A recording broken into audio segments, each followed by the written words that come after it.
Hello and welcome to CSFP IS Academy. So I hope so shuna pai ase clearly. So our crash course or আজি আমি নতুন subject start কৰিব গৈ আছো geography. ইয়াৰ আগতে আমি বাকি বহুত কেইটা subject already পঢ়ি আহিছো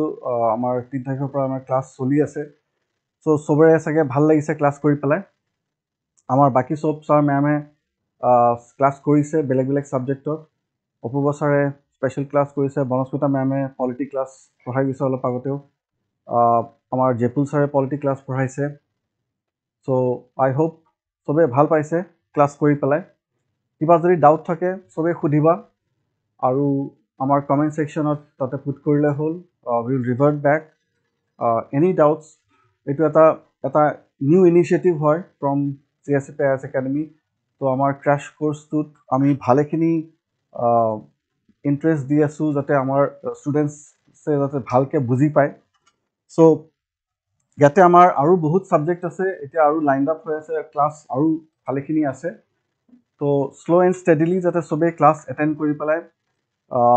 মনপুটন দি পেলাই যাতে ভালকে বুজি পায় যাতে ভালকে ইন্টাৰেক্ট কৰিব পাৰে আৰু যিকোনো কোৱেশ্চন যিকোনো ডাউট যাতে থাকে হেকিনে যাতে আমাক কয় হেকিনে যাতে ইন্টাৰেক্ট কৰে আমাৰ ফেকাল্টি কেজনৰ লগত সো আৰু আমাৰ এতিয়া ফাউন্ডেশন ব্যাচও আমি লঞ্চ কৰিব গৈ আছো তো হেতু এটা কম্প্ৰিহেনসিভ ব্যাচ এটা হ'ব সো হেতুটো যদি কোনোবা ইন্টাৰেস্টেড থাকে you people can join our foundation batch also আৰু তাতো আমি ভালকে কম্প্ৰিহেনসিভলি পঢ়াম তো ঠিক আছে আজিৰ ক্লাছটোত আমি জিওগ্ৰাফি আৰম্ভ কৰো মোৰ নাম বিতুঞ্জয় শৰ্মা তো মই জিওগ্ৰাফি পঢ়াই আছো বহুত বছৰৰ পৰা সো আজি আমি প্ৰথম ক্লাছটোত মৰ্ফোলজি জিঅ'মৰ্ফোলজিৰ পৰা আৰম্ভ কৰিম জিঅ'মৰ্ফোলজি যোনটো প্ৰথম চেপ্টাৰ আমাৰ সেইটো হ'ল internal structure of earth so পৃথিৱীৰ ভিতৰখন কেনেকুৱা পৃথিৱীৰ ভিতৰত কি আছে আমি একদম ওপৰত পৃথিৱীৰ ওপৰৰ লেয়াৰটো থাকো সো বাট এটা আমি জানিব কিয় দৰকাৰ আমাৰ কাৰণে কাৰণ কিয়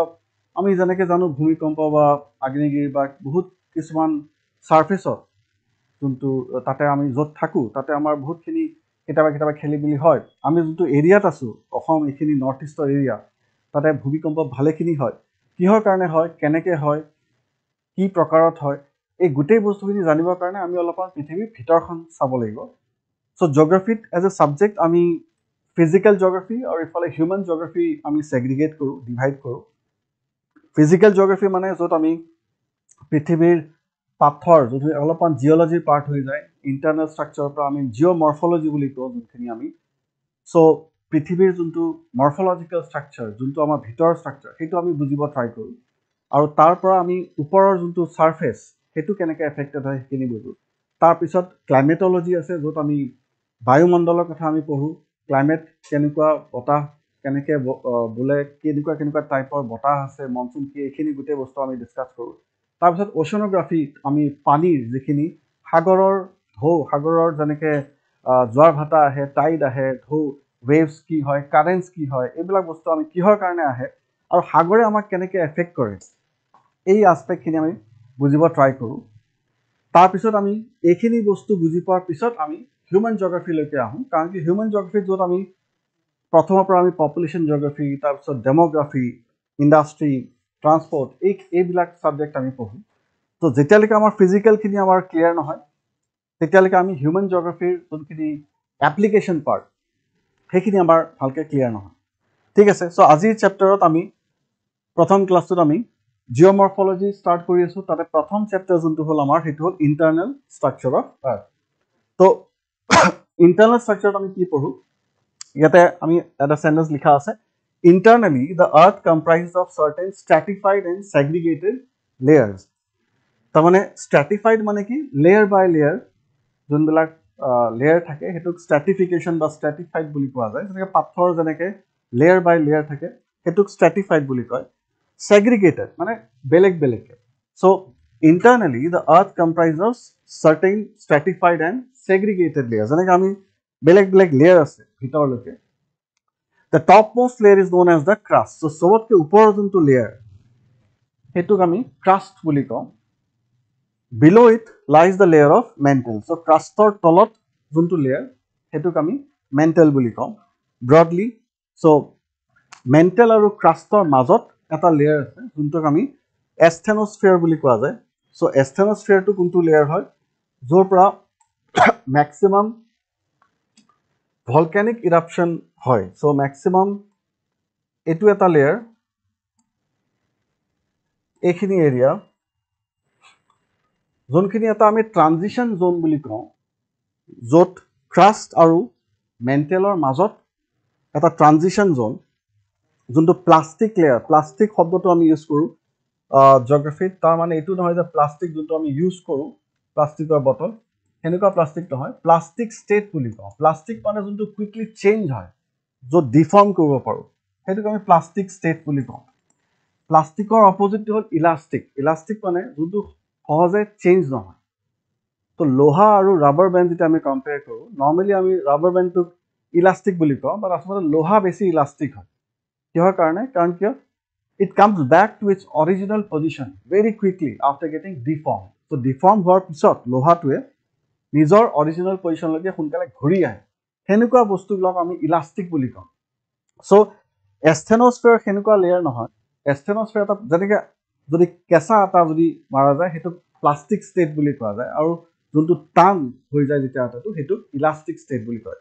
তো asthenosphere এটা কি ষ্টেট হয় এটা প্লাষ্টিক ষ্টেটত থকা মেটাৰ হয় আৰু সেই কাৰণে পৃথিৱীৰ সাৰফেসত ক্ৰাষ্টত যিমান ভলকানিক ইৰাপচন হয় সেইবিলাক যোনটো লাভা ওলাই আহে ম্যাগমা যোনটো আহে হেতু এই asthenosphere লেয়াৰৰ পৰা আহে সো এটো আমি ট্ৰানজিশন জোন হিচাপে ধৰো ক্ৰাষ্ট আৰু মেন্টেলৰ মাজত তাৰ পিছত below it lies the layer of outer core so ইয়াৰ তলত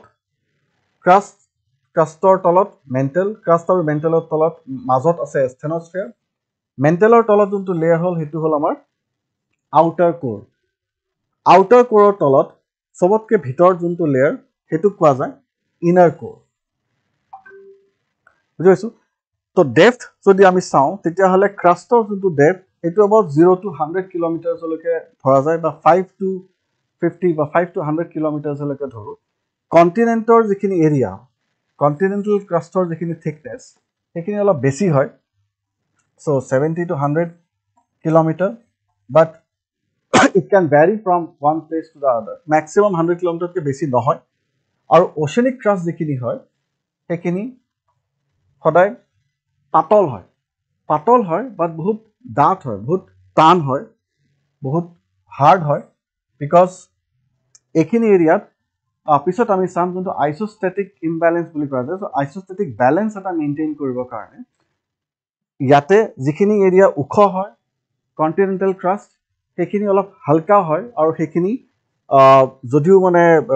হালকা হ'ব কাৰণে হেখিনি এৰিয়াত যোনবা হালকা পাথৰ যেনেকৈ আমি জানো সেডিমেন্টাৰী ৰক যেনেকুৱা আৰু মেটামৰফিক ৰকো থাকে বা ইগনিয়াছ ৰকো থাকে তিনটা টাইপৰ পাথৰ আমি হিটো আকৌ বেলেগ ক্লাছত বেলেগকে পঢ়িম তো ইয়াতে তলৰখিনি মেটামৰফিক ৰক থাকে বেসাল্ট থাকে নিচ থাকে শিষ্ট থাকে এইবিলাক পাথৰ থাকে But upor area khini granite thake limestone sandstone bla sedimentary rocks ami janu slates heblak thake aru oceanic crust tu juntu ami eta koisu je patol hoy but birat tan hoy yate mostly gneiss schist ebilak pathor hale poribane poa jay aru hetie oceanic crust tu bahut hard kore bahut tan kori tule nohole হেতু important কিহৰ কাৰণে হয় নহলে তলৰ পৰা প্ৰেসাৰ বহুত থাকে আৰু সেই প্ৰেসাৰটোৱে ওশেনিক ক্ৰাষ্টক ডিসব্যালেন্স কৰি দিব বা হেতু ইকুইলিব্ৰিয়ামটো নোহোৱা কৰি দিব সো তাৰ পৰা গোটেই ওশেনিক ক্ৰাষ্টটো ভাঙি যাব পাৰে বা ফাটি যাব পাৰে সো হেতু বজাই ৰাখিবৰ কাৰণে সেই ব্যালেন্সটো ৰাখিবৰ কাৰণে ইয়াতে এটা নেচাৰৰ যোনটো এটা বঢ়িয়া ব্যালেন্স এটা মেইনটেইন কৰে যে যিখিনি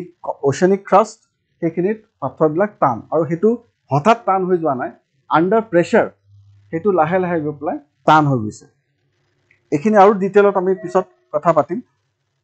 তাৰপিছত এটা খালি layer according to this slide suppose 2900 kilometres লৈকে আমাৰ মেন্টেলৰ লেয়াৰটো পোৱা যায় তাৰপিছত 2900 ৰ পৰা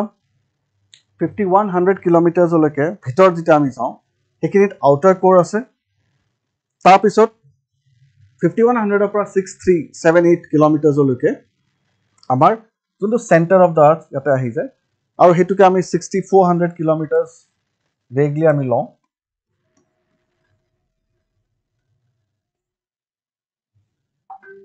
ঠিক আছে সো ইয়াতে আৰু এটা শব্দ আমি ইউজ কৰো হেতু হল লিথোস্ফিয়াৰ লিথোস্ফিয়াৰটো কি হয় crust and the upper mantle up to the asthenosphere so ক্ৰাষ্টটো এটা লেয়াৰ আছে একদম যোনটো ওপৰৰ লেয়াৰ ক্ৰাষ্ট তাৰ লগত যোনখিনি আপাৰ মেণ্টেল মানে আমি কোনখিনি লওঁ এস্থেনোস্ফিয়াৰ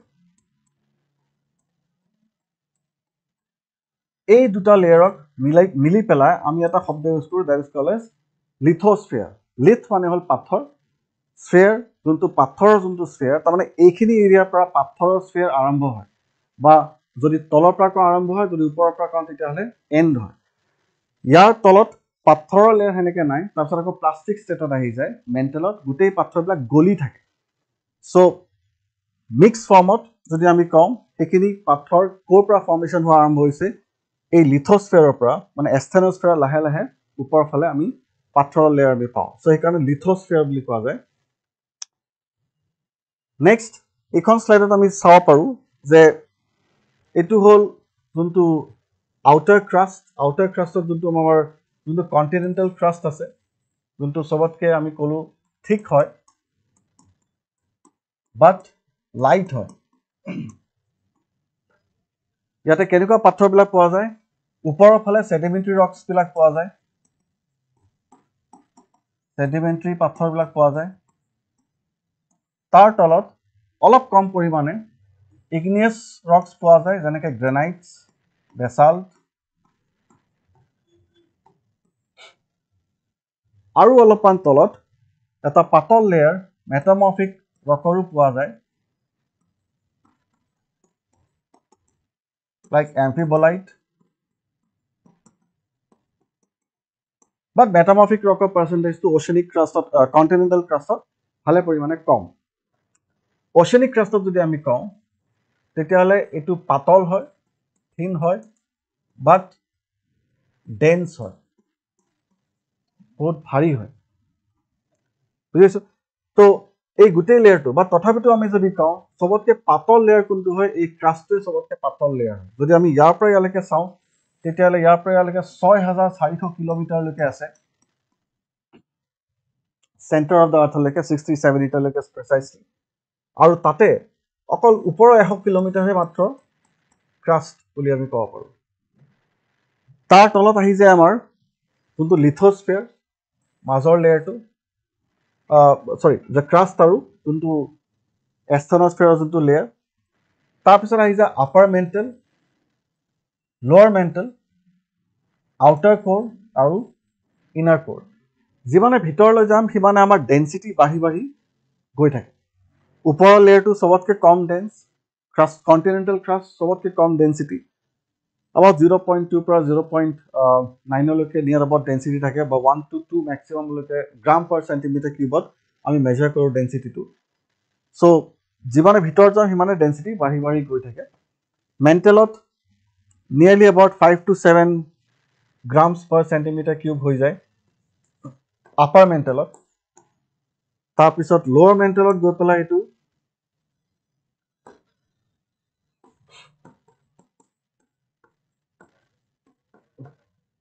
lower mental go pela hetu 7 to 9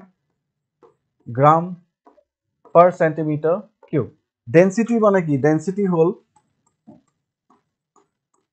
kiba eta bostu density mane jotu ghanot density mane hol mass per unit volume to mane two dimension to ami area boli kau three dimension jodi ami lo tetiale to volume boli kau ami jotu space to space kiman ase aru sei space to বস্তু কিমান আছে মাস মানে কি মাস মানে total matter contained in a body তো কিমান total বস্তু আছে সেই স্পেসটো হেতুক আমি কও মানে সেই স্পেসটো রিলেটেড বস্তু কিমান আছে হেতু যদি আমি কম্পেয়ার কৰো তেতিয়ালে আমি হেতু ডেন্সিটি বুলি কও আৰু হেতু আমি যদি কও তলৰ ফালে যিমানে যাও স্পেস যিমান আছে তাৰ তুলনাত বস্তু বহুতখিনি বেছি আছে সো মেণ্টেলত যদি আমি কওঁ তেতিয়াহ'লে স্পেচ বহুত আছে, অলমষ্ট লাইক 70% স্পেচ গোটেই পৃথিৱীৰ ক'ত আছে, অকল মেণ্টেলতে আছে। বাট মাছ ভালেখিনি কম আছে। চ' ইয়াতে মাছ বাই ভলিউম যোনটো ৰেচিঅ' হয় মেণ্টেলত ভালেখিনি কম হয়। বাট যেতিয়া আমি ক'ৰৰ ফালে যাওঁ তেতিয়া আমাৰ যোনটো ক'লোঁ লোৱাৰ মেণ্টেলত 79, আকৌ ক'ৰৰ ফালে যেতিয়া আমি যাওঁ তেতিয়া আকৌ ডেঞ্চিটি ভালেখিনি বাঢ়ি যায়। আউটাৰ ক'ৰত about 9 to 11 grams per centimeter cube. তো মাছ যোনটো আমি মেজাৰ কৰোঁ ইয়াতে CGI ইউনিটত মেজাৰ কৰোঁ, মাছটো আমি গ্ৰামত লওঁ আৰু ভলিউম যোনটো লওঁ সেইটো আমি চেণ্টিমিটাৰ কিউবত লওঁ, চেণ্টিমিটাৰ কিউবত লওঁ। চ' গ্ৰাম চেণ্টিমিটাৰ কিউবত আমি যিকোনো চেলেষ্টিয়েল বডিৰ আমি ডেঞ্চিটিটো মেজাৰ কৰোঁ। আৰু ভিতৰত যদি আমি যাওঁ তেতিয়াহ'লে আমি ইয়াতে 11 পৰা 13 11 to 13 grams per centimeter cube আমি ডেঞ্চিটি পাওঁ। ঠিক আছে, আৰু এটা চেলেষ্টিয়েল বডিৰ কাৰণে, এটা হেভেনলি বডিৰ কাৰণে 11 পৰা 13 গ্ৰাম পাৰ চেণ্টিমিটাৰ কিউব যোনটো ডেঞ্চিটি সেইটো এটা ভাল ডেঞ্চিটি বুলি ধৰা যায়, বহুত বেছি ডেন্স বডি বুলি ধৰা যায়। সেইকাৰণে আমি জানো যে পৃথিৱীখন ক'ত আছে, ভিতৰৰ ফালে আছে, ইনাৰ প্লেনেট বুলি ধৰা যায়। চ' ৰকি প্লেনেট আৰু বাকী বাহিৰৰ যিমান প্লেনেটবিলাক আছে, জুপিটাৰ, ছেটাৰ্ণ, ইউৰেনাছ, এইবিলাক গেছিয়াছ প্লেনেট বুলি ধৰা যায়, ডেঞ্চিটি ভালেখিনি কম থাকে। তো ইয়াতে আমি এইকেইটা এই চেণ্টেন্সকেইটা যদি আমি পঢ়োঁ, these are the lines of discontinuity, আমি কেইটামান লাইন্স অফ ডিসকণ্টিনিউটি বুলি কওঁ। লাইন্স অফ ডিসকণ্টিনিউটি কি বস্তু হয়,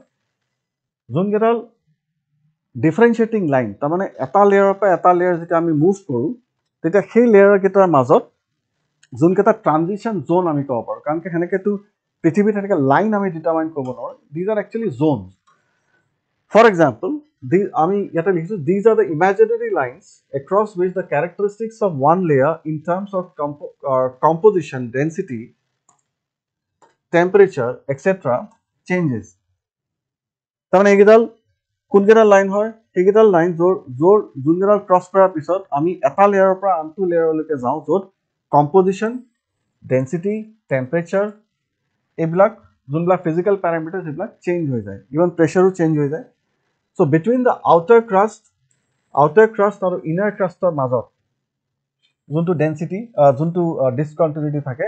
সেইটো কি বুলি কোৱা যায়, কোনাৰ্ড ডিসকণ্টিনিউটি বুলি কোৱা যায়। তাৰপিছত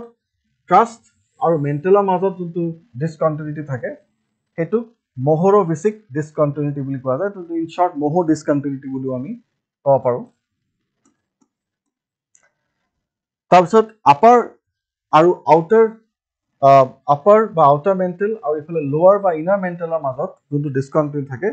সেইটো ৰেপিটিভ ডিসকণ্টিনিউটি বুলি কোৱা যায়। ঠিক আছে, এইকেইটা সেই চাইণ্টিষ্ট কেইজনৰ নাম যোনকেইজনে এই ডিসকণ্টিনিউটিবিলাক ডিছকাভাৰ কৰিছিলে, তো তেওঁলোকৰ নামত এই ডিসকণ্টিনিউটি নামবিলাক থোৱা হৈছে। তাৰপিছত মেণ্টেল আৰু আউটাৰ ক'ৰৰ মাজত যোনটো ডিসকণ্টিনিউটি সেইটো আমি গুটেনবাৰ্গ ডিসকণ্টিনিউটি বুলি ক'ম, আৰু আউটাৰ ক'ৰ আৰু ইনাৰ ক'ৰৰ মাজত যোনটো ডিসকণ্টিনিউটি সেইটো হ'ল লেহমেন ডিসকণ্টিনিউটি। তো প্ৰিলিমছত বহুতবাৰ UPSC-টো বা APSC-টো বহুতবাৰ সোধা গৈছে এই ডিসকণ্টিনিউটি কেইটাৰ নাম। তো বেছি কষ্ট নহয়, যদি আমি অলপমান এবাৰ যদি আমি ড্ৰ কৰি পেলাই ইয়াতে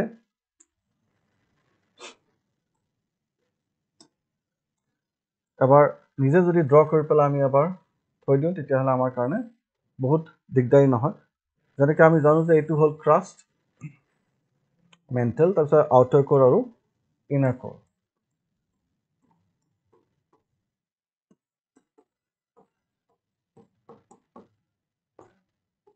আউটাৰ ক'ৰ, ইনাৰ ক'ৰ।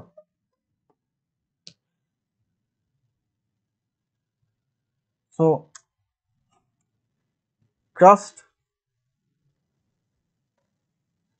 মাজে মাজে যোনডাল ডিসকণ্টিনিউটি লাইন, ইয়াতে হ'ল আউটাৰ ক্ৰাষ্ট আৰু এইটো হ'ল আমাৰ ইনাৰ ক্ৰাষ্ট। এই লাইনডাল এডাল নাম কি হ'ল, কোনাৰ্ড ডিসকণ্টিনিউটি।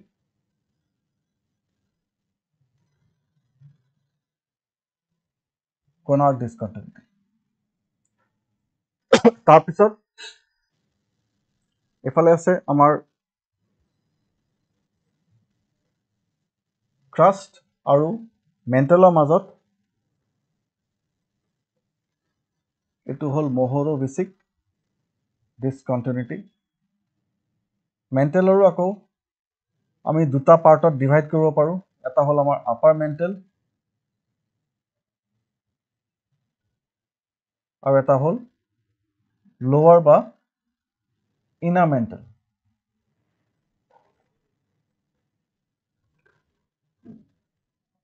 আপাৰ মেণ্টেল আৰু লোৱাৰ মেণ্টেলক যোনডাল লাইনে ডিভাইড কৰে যোনডাল ডিসকণ্টিনিউটি লাইনে ডিভাইড কৰে সেইডালৰ নাম হ'ল ৰেপিটি ডিসকণ্টিনিউটি আৰু তাৰপিছত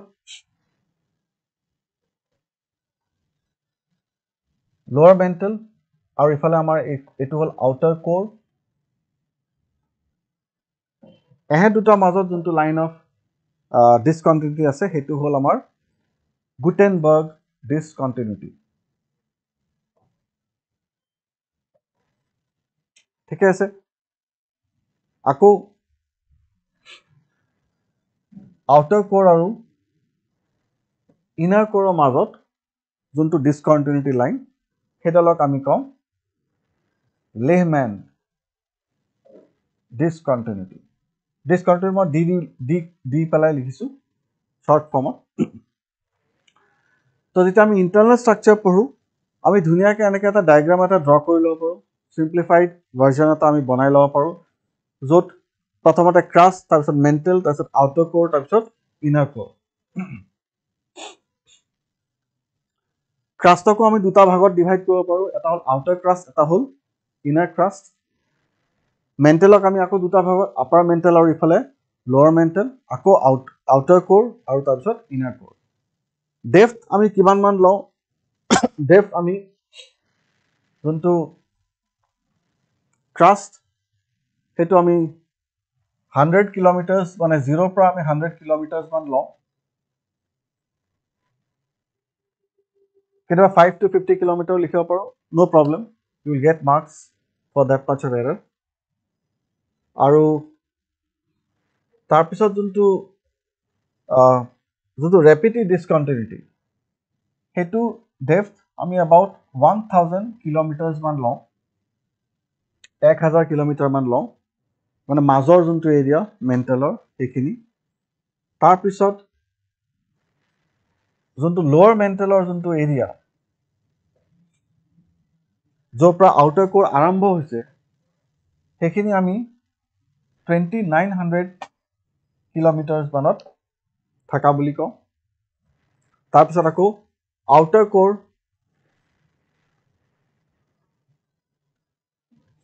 আউটাৰ কোৰ এণ্ড হয় বা ইনাৰ কোৰ আৰম্ভ হয় এবাউট 5145 কিলোমিটাৰ্ছমান অলপ চলপ ফিগাৰ্ছ চেঞ্জ হ'ব পাৰে বুক টু বুক ভেৰি কৰে কাৰণ কি এই গোটেই ষ্টাডি যোনটো আমি ইণ্টাৰনেল ষ্ট্ৰাকচাৰত কৰোঁ একজেক্ট ফিগাৰ্ছ একজেক্ট আমাৰ ডেফথ বা একজেক্ট টেম্পাৰেচাৰ ফিগাৰ আমাক নালাগে কিয় নালাগে কাৰণ কিয় এইটো হাইলি ইনডাইৰেক্ট ৱেত আমি মেজাৰ কৰোঁ হাইলি ইনডাইৰেক্ট মেনাৰত আমি মেজাৰ কৰোঁ কাৰণ কিয় ইণ্টাৰনেল ষ্ট্ৰাকচাৰৰ গোটেই কনচেপ্টটো আমি ভলকানিজমৰ পৰা আৰু চিছমিচিটি যোনটো আৰ্থকুৱেকৰ পৰা আমি গম পাইছোঁ চ' ভলকেনৰ পৰা আমি কম্পজিশ্যনটো গম পাওঁ আৰু এই যোনবিলাক লেয়াৰ্ছ সেইবিলাক আমি ভূমিকম্পৰ যোনবিলাক চিছমিক ৱেভ সেইবিলাক ৰেকৰ্ড কৰি পেলাই আমি গম পাইছোঁ তো সেইকাৰণে আমাৰ অলপ চলপ ভেৰিয়েবলছ আমাৰ থাকি যাব পাৰে in the distances but you will get the benefit of doubt for that part তাৰপিছত যোনটো একদম এক্সট্ৰিম ইনাৰ মষ্ট পাৰ্ট সেইখিনি আমি নিয়াৰ এবাউট 6374 কিলোমিটাৰ্ছ বা চিমিলাৰ টু 6400 কিলোমিটাৰ্ছমান আমি লওঁ তো এইখিনি হ'ল অভাৰঅল যোনটো আমাৰ আইডিয়া তাৰপিছত যদি টেম্পাৰেচাৰ আমি চাওঁ তেতিয়াহ'লে ইনাৰ কোৰৰ যোনটো টেম্পাৰেচাৰ সেইটো এবাউট 5000 ডিগ্ৰী চেলচিয়াছত থাকে আউটাৰ কোৰৰ যোনটো টেম্পাৰেচাৰ about 3500 to 4500 ডিগ্ৰী সেলসিয়াছত থাকে লোৱাৰ মেণ্টেল যোনটো সেইখিনি টেম্পাৰেচাৰ নিয়াৰ about আমাৰ 25 to 3500 মান থাকে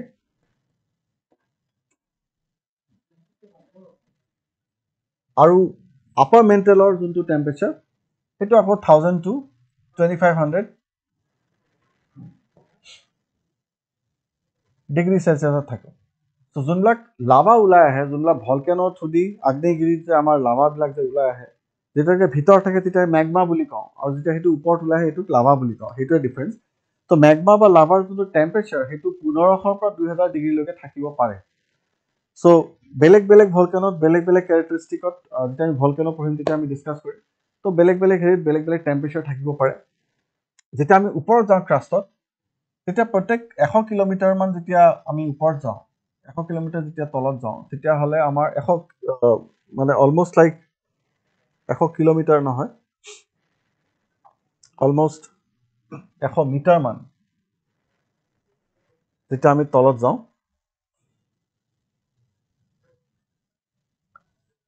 তেতিয়া আমাৰ 1 ডিগ্ৰী সেলসিয়াস মান ৰাইজ হৈ যায় সো ক্ৰাষ্টত আমি ওপৰৰ পৰা যেতিয়া 100 মিটাৰ মান তলত যাওঁ 1 ডিগ্ৰী সেলসিয়াস মান আমাৰ ৰাইজ হৈ যায় হেতু পাৰ্সেন্টেজত আমি ক্যালকুলেট কৰো আমি কিমান ডেপথত কিমানখিনি টেম্পাৰেচাৰ পাম তো এগেটা হল ফ্যাকচুয়াল প্যাৰামিটাৰস প্ৰথমতে কলো আমি ক্ৰাষ্ট মেণ্টেল আউটাৰ কোৰ ইনাৰ কোৰ তাৰছত outer crust inner crust outer mental inner mental outer কোৰ আকৌ ইনাৰ কোৰ ডিফাৰেন্স কোনে লাইন কোনকেডাল হল Konar ডিসকন্টিনিটি outer crust inner ক্ৰাষ্টক divide কৰে মোহৰৰ বিচিকে ক্ৰাষ্ট আৰু মেণ্টেলক ডিভাইড কৰে আউটাৰ মেণ্টেল আৰু ইনাৰ মেণ্টেলক ৰেপিটিভলি ডিভাইড কৰে তাৰপিছত গুটেনবাৰ্গে ডিভাইড কৰে মেণ্টেল আৰু আউটাৰ কোৰক আকৌ আউটাৰ কোৰ ইনাৰ কোৰক ডিভাইড কৰে লেহমান ডিসকন্টিনিটি ডেপথ ক্ৰাষ্ট 0 to 100 তাৰপিছত আকৌ middle of mental about 1000 kilometers mental nearly about 2900 kilometers তাৰপিছত আকৌ outer core যত end হয় 5145 kilometers মান তাৰপিছত inner core আকৌ 6374 বা 6400 kilometers temperature wise 5000 degree 35 to 45 25 to 35 1000 to 25 temperature decrease হৈ গৈ আছে আৰু সবতকে ঠাণ্ডা লেয়াৰ যোনটো হিটু হল আমাৰ ক্ৰাষ্ট যত 100 মিটাৰ মান তলত যোৱাৰ লগে লগে 1 ডিগ্ৰী মান বাঢ়ি যায় আৰু হেকাৰণে মাইনিংত আমাৰ বহুত প্ৰবলেম হয় কাৰণ কিয় এতিয়ালৈকে যোনটো সবতকে বেছি মাইনিং কৰা গৈছে 12 কিলোমিটাৰ মান মাইনিং কৰা গৈছে কাৰণ কিয় তাতকে বেছি তলত যদি যাওঁ তেতিয়ালে লোহাই হওক বা টাইটেনিয়ামে হওক বা টাংস্টেনে হওক সব গলি শেষ হৈ যাব সো হেকাৰণে আমাৰ মাইনিংৰ ক্ষেত্ৰত হেতু এটা বহুত ডাঙৰ চ্যালেঞ্জ আমি কিমানখিনি ডেপথলৈকে মাইনিং কৰিব পাৰো সাগৰৰ তলত আমাৰ thickness to কম বাট যোনটো আমি অলপ আগতে কলো যে সাগৰৰ তলৰ পাথৰবিলাক বহুত টান হয় তো সাগৰৰ তলত বহুত বেছি চ্যালেঞ্জ আছে আকৌ মাইনিং কৰাৰ কাৰণে হেবিলাক বস্তু লাহে লাহে আমি ডিসকাস কৰিম তাৰ পিছত হল আমাৰ ষ্টেট অফ ম্যাটাৰ একেটা ডায়াগ্ৰামতে যদি আমি অলপ পান ডিসকাস কৰো তেতিয়া হলে ষ্টেট অফ ম্যাটাৰ মানে ইনাৰ কোৰ যোনটো হয় হেতু সলিড ফৰ্মত আছে কিহৰ কাৰণে because of extreme amount of pressure so 5000 degree Celsius ইয়াতে ম্যাটাৰ টু সলিড ফৰ্মত আছে আমি জানো যে যেতিয়া প্ৰেসাৰ বাঢ়ি যায় তেতিয়া মেল্টিং পইণ্ট বাঢ়ি যায় মেল্টিং পইণ্ট মানে কি মেল্টিং পইণ্ট মানে প্ৰেসাৰ বা melting point is directly proportional to pressure বেছি টেকনিক্যালিটিজত নাযাওঁ আমি বাট মেল্টিং পইণ্ট শব্দটো চাগে বহুতে শুনিছে যত যোনটো টেম্পাৰেচাৰত কিবা এটা বস্তু মেল্ট হয় বা গলি যায় বুজিছো সো এতিয়া যেতিয়া প্ৰেসাৰ বঢ়াই দিও তেতিয়া পাৰ্টিকেল বিলাক উছৰে আহি যায় তেতিয়া কি হৈ যায় সেই যোনটো টেম্পাৰেচাৰত প্ৰথমতে পাৰ্টিকেল বিলাক মেল্ট হৈছিলে বা ষ্টেট টু চেঞ্জ হৈছিলে বন্ডিং যেতিয়া ভাঙি যায় সলিডৰ পৰা যেতিয়া লিকুইড হৈ যায় এতিয়া সেই টেম্পাৰেচাৰটো হেতু মেল্ট নহয় হেতু হল প্ৰেসাৰ বঢ়াই দিলে হেনেকুৱা হয় সো ইয়াতে ইমান এক্সট্ৰিম এমাউন্ট অফ প্ৰেসাৰ আছে যে 5000 ডিগ্ৰী টু এটো সলিড ষ্টেটত আছে যেতিয়া আমি আউটাৰ কোৰত আহো তেতিয়া এটো কি ষ্টেটত আছে লিকুইড ষ্টেটত আছে লিকুইড ষ্টেটত কি আছে কাৰণ কিয় এটাটো ইয়াতে টেম্পাৰেচাৰ বহুত কমা নাই টেম্পাৰেচাৰ 35000 পৰা 3500 to 4500 ডিগ্ৰী সেলসিয়াস সেইটো বহুত বেছি টেম্পাৰেচাৰ হয় 100 ডিগ্ৰীত পানী গৰম হৈ যায় ইয়াতে 3500 আৰু 4500 ডিগ্ৰী সেলসিয়াস টেম্পাৰেচাৰ আছে ভালেখিনি টেম্পাৰেচাৰ বাট যেতিয়া ওপৰলৈকে আহো তেতিয়া প্ৰেছাৰ কমি যায় তো আমি ইয়াতে যে কৈছো যেতিয়া প্ৰেছাৰ কমি যাব তেতিয়া মেল্টিং পইণ্টটো কি হ'ব কমি যাব তাৰ মানে কম টেম্পাৰেচাৰটো বস্তুটো গলি যাব আৰু সেই কাৰণে ইয়াতে যেনেকৈ আমি এলপিজি সিলিন্ডাৰত যে আমাৰ লিকুইড থাকে লিকুইফাইড পেট্ৰলিয়াম গেছ থাকে সেইটো আন্ডাৰ প্ৰেছাৰ থাকে নৰ্মালি গেছ হয় বাট যেতিয়া প্ৰেছাৰ বহুত দিয়া যায় তেতিয়া সেই গেছটো কি হৈ যায় লিকুইফাই হৈ যায় যেতিয়া সেই ৰেগুলেটৰটো আমি অন কৰোঁ তেতিয়া প্ৰেছাৰটো ৰিলিজ হৈ যায় প্ৰেছাৰটো কমি যায় আৰু প্ৰেছাৰ কমি যোৱাৰ কাৰণে কি হৈ যায় লগে লগে সেই লিকুইডটো গেছলৈকে ট্ৰান্সফৰ্ম হৈ যায় সো সেনেকুৱা ইয়াতেও হয় যেতিয়া ওপৰলৈ আহে প্ৰেছাৰ কমি যায় সো তেতিয়া লগে লগে সলিডটো কি হৈ যায় লিকুইফাই হৈ যায় কাৰণ কি এটা সলিড অকল প্ৰেছাৰৰ আন্ডাৰত আছিলে সেইটো এইটো টেম্পাৰেচাৰত সলিড হৈ থাকিব নেচাৰেলি সলিড থাকিব নোৱাৰে তাৰপিছত আৰু এই লিকুইডটো ইয়াতে ফ্লো হয় সেই লিকুইডটো যে ফ্লো হয় according to the recent discovery by European Space Association ESA এটো কোৱা যায় molten jet stream এই যোনটো লিকুইড এটা ফ্লো হৈ আছে হেতু কোৱা যায় molten jet stream molten jet stream তো কি হয় এনেকুৱা লাভা বুলি ক'ব পাৰো বা লাভা বা এনেকুৱা পাথৰ গলা পাথৰ এনেকুৱা এটা লিকুইড এটা নদীৰ নিচিনা যোনটো ইনাৰ কোৰৰ চাৰিওফালে আউটাৰ কোৰত ঘূৰি আছে ইনাৰ কোৰৰ চাৰিওফালে আউটাৰ কোৰত ঘূৰি আছে আৰু পিছত আমি চাম এইটো সবতকে ডাঙৰ কাৰণ হৈ যায় কিহৰ কাৰণে পৃথিৱীৰ ম্যাগনেটিজমৰ কাৰণে ম্যাগনেটিজম পৃথিৱীখনে এটা ম্যাগনেটৰ নিচিনাকৈ বিহেভ কৰে এটা চুম্বকৰ নিচিনাকৈ বিহেভ কৰে কিয় যদি ম্যাগনেট হয় তেতিয়াহ'লে নৰ্থ পোল সাউথ পোল থাকিব তো ইয়াতে পৃথিৱীখন ম্যাগনেট কিহৰ কাৰণে বিহেভ কৰে ইয়াতে প্ৰথমটো হ'ল আমাৰ ইয়াতে বিৰাট বেছি প্ৰেছাৰ আৰু বিৰাট বেছি টেম্পাৰেচাৰ যোনটো ইনাৰ কোৰত থাকে সেকেন্ড হ'ল যোনটো আমাৰ মোল্টেন জেট ষ্ট্ৰীম যোনটো ডাইনামো এফেক্ট এটা ক্ৰিয়েট কৰে মানে ঘূৰি থাকে বিৰাট বেছিকে তো তেতিয়া কি হয় যেতিয়া চাৰ্জ পাৰ্টিকল কিছুমান ঘূৰি থাকে ইলেক্ট্ৰোম্যাগনেটিজম আমি পিছত কেতিয়াবা অলপমান চাম সো ইলেক্ট্ৰিচিটি আৰু ম্যাগনেটিজম দুইটা টুইনস বুলি ধৰা যায় যদি ক'বাত ইলেক্ট্ৰিচিটি আছে ম্যাগনেটিজম থাকিবই যদি ম্যাগনেটিজম আছে তেতিয়াহ'লে ইলেক্ট্ৰিচিটি থাকিবই তাৰ মানে চাৰ্জ পাৰ্টিকল বিলাক যেতিয়া এখিনি চাৰ্জ হৈ যায় because of high amount of temperature and pressure charge particle যেতিয়া ঘূৰা আৰম্ভ কৰে in the form of like electrons তেতিয়াহ'লে সেইটো কি কৰে ম্যাগনেটিজম ক্ৰিয়েট কৰি দিয়ে সো ইয়াতে এই যে বিৰাট জোৰত মোল্টেন জেষ্টটো ঘূৰি আছে এইটোৱে ম্যাগনেটিজম ক্ৰিয়েট কৰি দিয়ে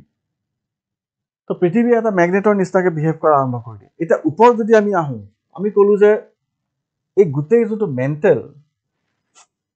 এই মেণ্টেলটো 70% ভলিউম অকুপাই কৰে পৃথিৱী 70% ভলিউম অকুপাই কৰে আৰু নিয়াৰ about 30% মাছ অকুপাই কৰে মাছ মানে বস্তু কিমান আছে total matter content in the body তো মেণ্টেলত 70% ভলিউম আছে আৰু 30% মাছ আছে কোৰ দুইটা মিলাই পেলাই জাস্ট উল্টা 70% ইয়াতে মাছ আছে আৰু 30% ইয়াতে ভলিউম আছে আৰু সেইকাৰণে আমি যে কৈছো ডেন্সিটি বহুত বাঢ়ি যায় কাৰণ কি মাছ পাৰ ইউনিট ভলিউম ইয়াতে বহুত বেছি বাঢ়ি যায় আৰু সেইটোৱে আমি যে ক'লো ম্যাগনেটিজম এটা ক্ৰিয়েট কৰে কোৰৰ পৰা ইয়াতে যোনটো মেণ্টেল সেইটো ইম্পৰ্টেন্সটো হ'ল কি আচ্ছা ইয়াতে আমি 70% 30% ইয়াতে আমি ডিভাইড কৰি পেলাই মেণ্টেল আৰু কোৰক দিছো ক্ৰাষ্টৰ কাৰণেতো একোৱে নাই ক্ৰাষ্টৰ কাৰণে এই কাৰণে আমি জানি বুজি ক'লে থোৱা নাই কাৰণ কি ক্ৰাষ্টটো হাৰ্ডলি 1% by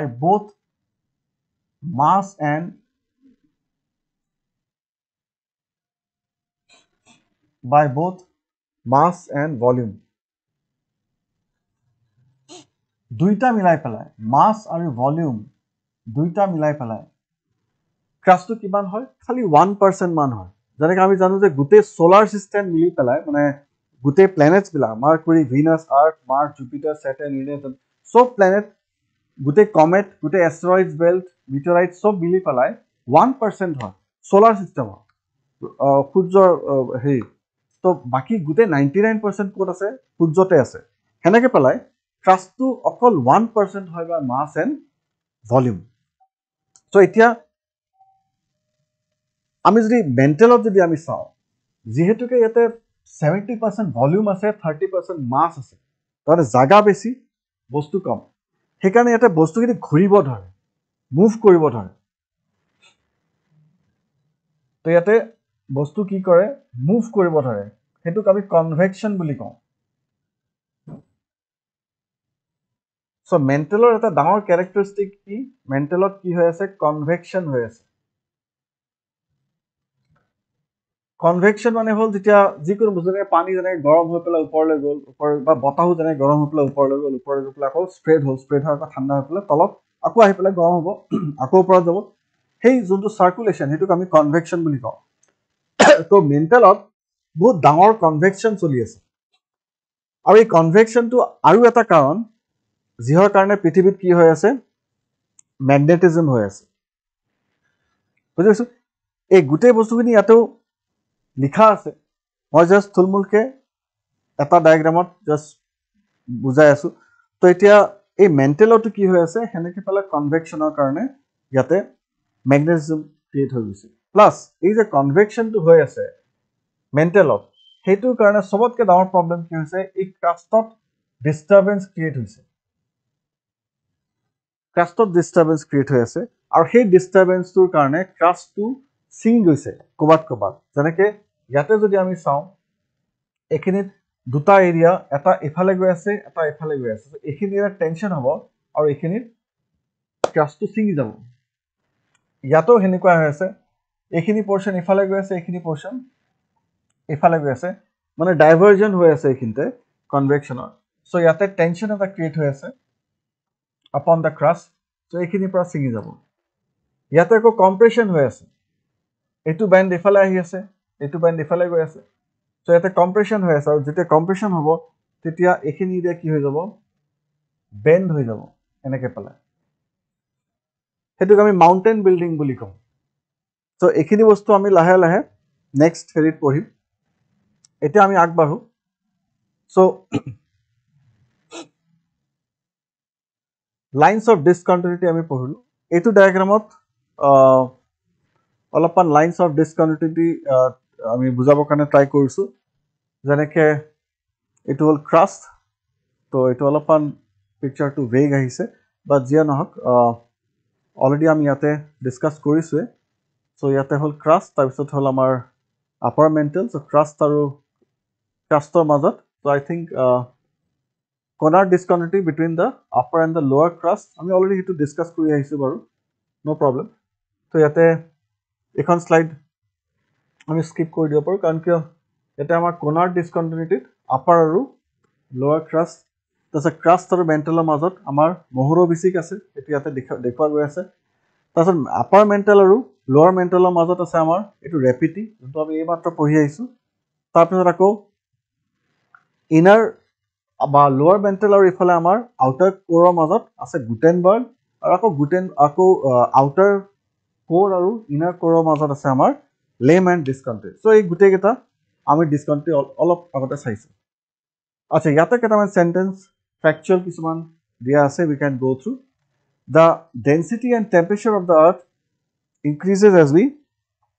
go down যেটা আমি অলপ আগতে যেটো আমি ডিসকাস কৰিলো যে যেটা আমি তলত যাও তেটা ডেন্সিটি কি হৈ যায় বাঢ়ি যায় ডেন্সিটি আৰু টেম্পাৰেচাৰ দুইটাই যেটা আমি তলত যাও পৃথিবীৰ ভিতৰত যাও তেটা কি হৈ যায় এটো বাঢ়ি যায় increases second point to ki ase the temperature of the inner core is about 5000 degrees celsius so inner core of the temperature is about 5000 degrees celsius bahut garam bahut beshi temperature hoy eto of the outer core is about 35 to 4500 degrees celsius to ami already discuss korilu inner mantle or jo temperature hetu hol amar 2500 পৰা 3500 2500 পৰা 3500 degrees celsius of the outer mantle is about 1500 to 2500 degrees celsius and jodo ami 1000 to 2500 boli koisilu ekei kotha iman beshi difference nahe and the crust is the coolest part of the earth which supports life wherein temperature increases by with about 1 degree for sea for about 1 kilometer depth to 100 meters of now the density of the outer crust is about 1 to 2 gram per cubic centimeter At the inner crust, the density is about 2 to 3 grams per cubic centimeter. Outer mantle of density kiman thake? Nearly about 5 to 7 grams per cubic centimeter. Inner mantle of thake 7 to 9 grams. Outer core of thake 9 to 11 grams per cubic centimeter. Our inner core of thake amar 11 পৰা 13, 11 to 13 gram per cubic centimeter. The percentage of metallic mineral increases and non-metallic minerals decreases as we move into the earth. It was an important point. যেতিয়া আমি ভিতৰলৈকে যাওঁ তেতিয়া যোনটো metallic mineral যোনটো percentage সেইটো বাঢ়ি যায় আৰু নন মেটালিক মিনাৰেলছৰ যোনটো পাৰ্চেন্টেজ সেইটো কমি যায়। এটা আৰু এটা মন কৰিব লগা কথা যে আমি পাৰ্চেন্টেজৰ কথা কৈছো, আমি টোটেল মেটাৰৰ কথা কোৱা নাই, পাৰ্চেন্টেজৰ কথা কৈছো। তাৰ মানে কি, যেতিয়া সাপোজ আমি ভিতৰলৈ যাওঁ, যেতিয়া পৃথিৱীৰ যেতিয়া আমি ভিতৰলৈ যাওঁ, তো যদি সাপোজ এখন এটা পিস অফ দ্য কেক বুলি আমি ক'ব পাৰোঁ, এইখিনি হ'ল আমাৰ ক্ৰাষ্ট, এইখিনি হ'ল আমাৰ মেণ্টেল, আউটাৰ কোৰ আৰু ইনাৰ কোৰ।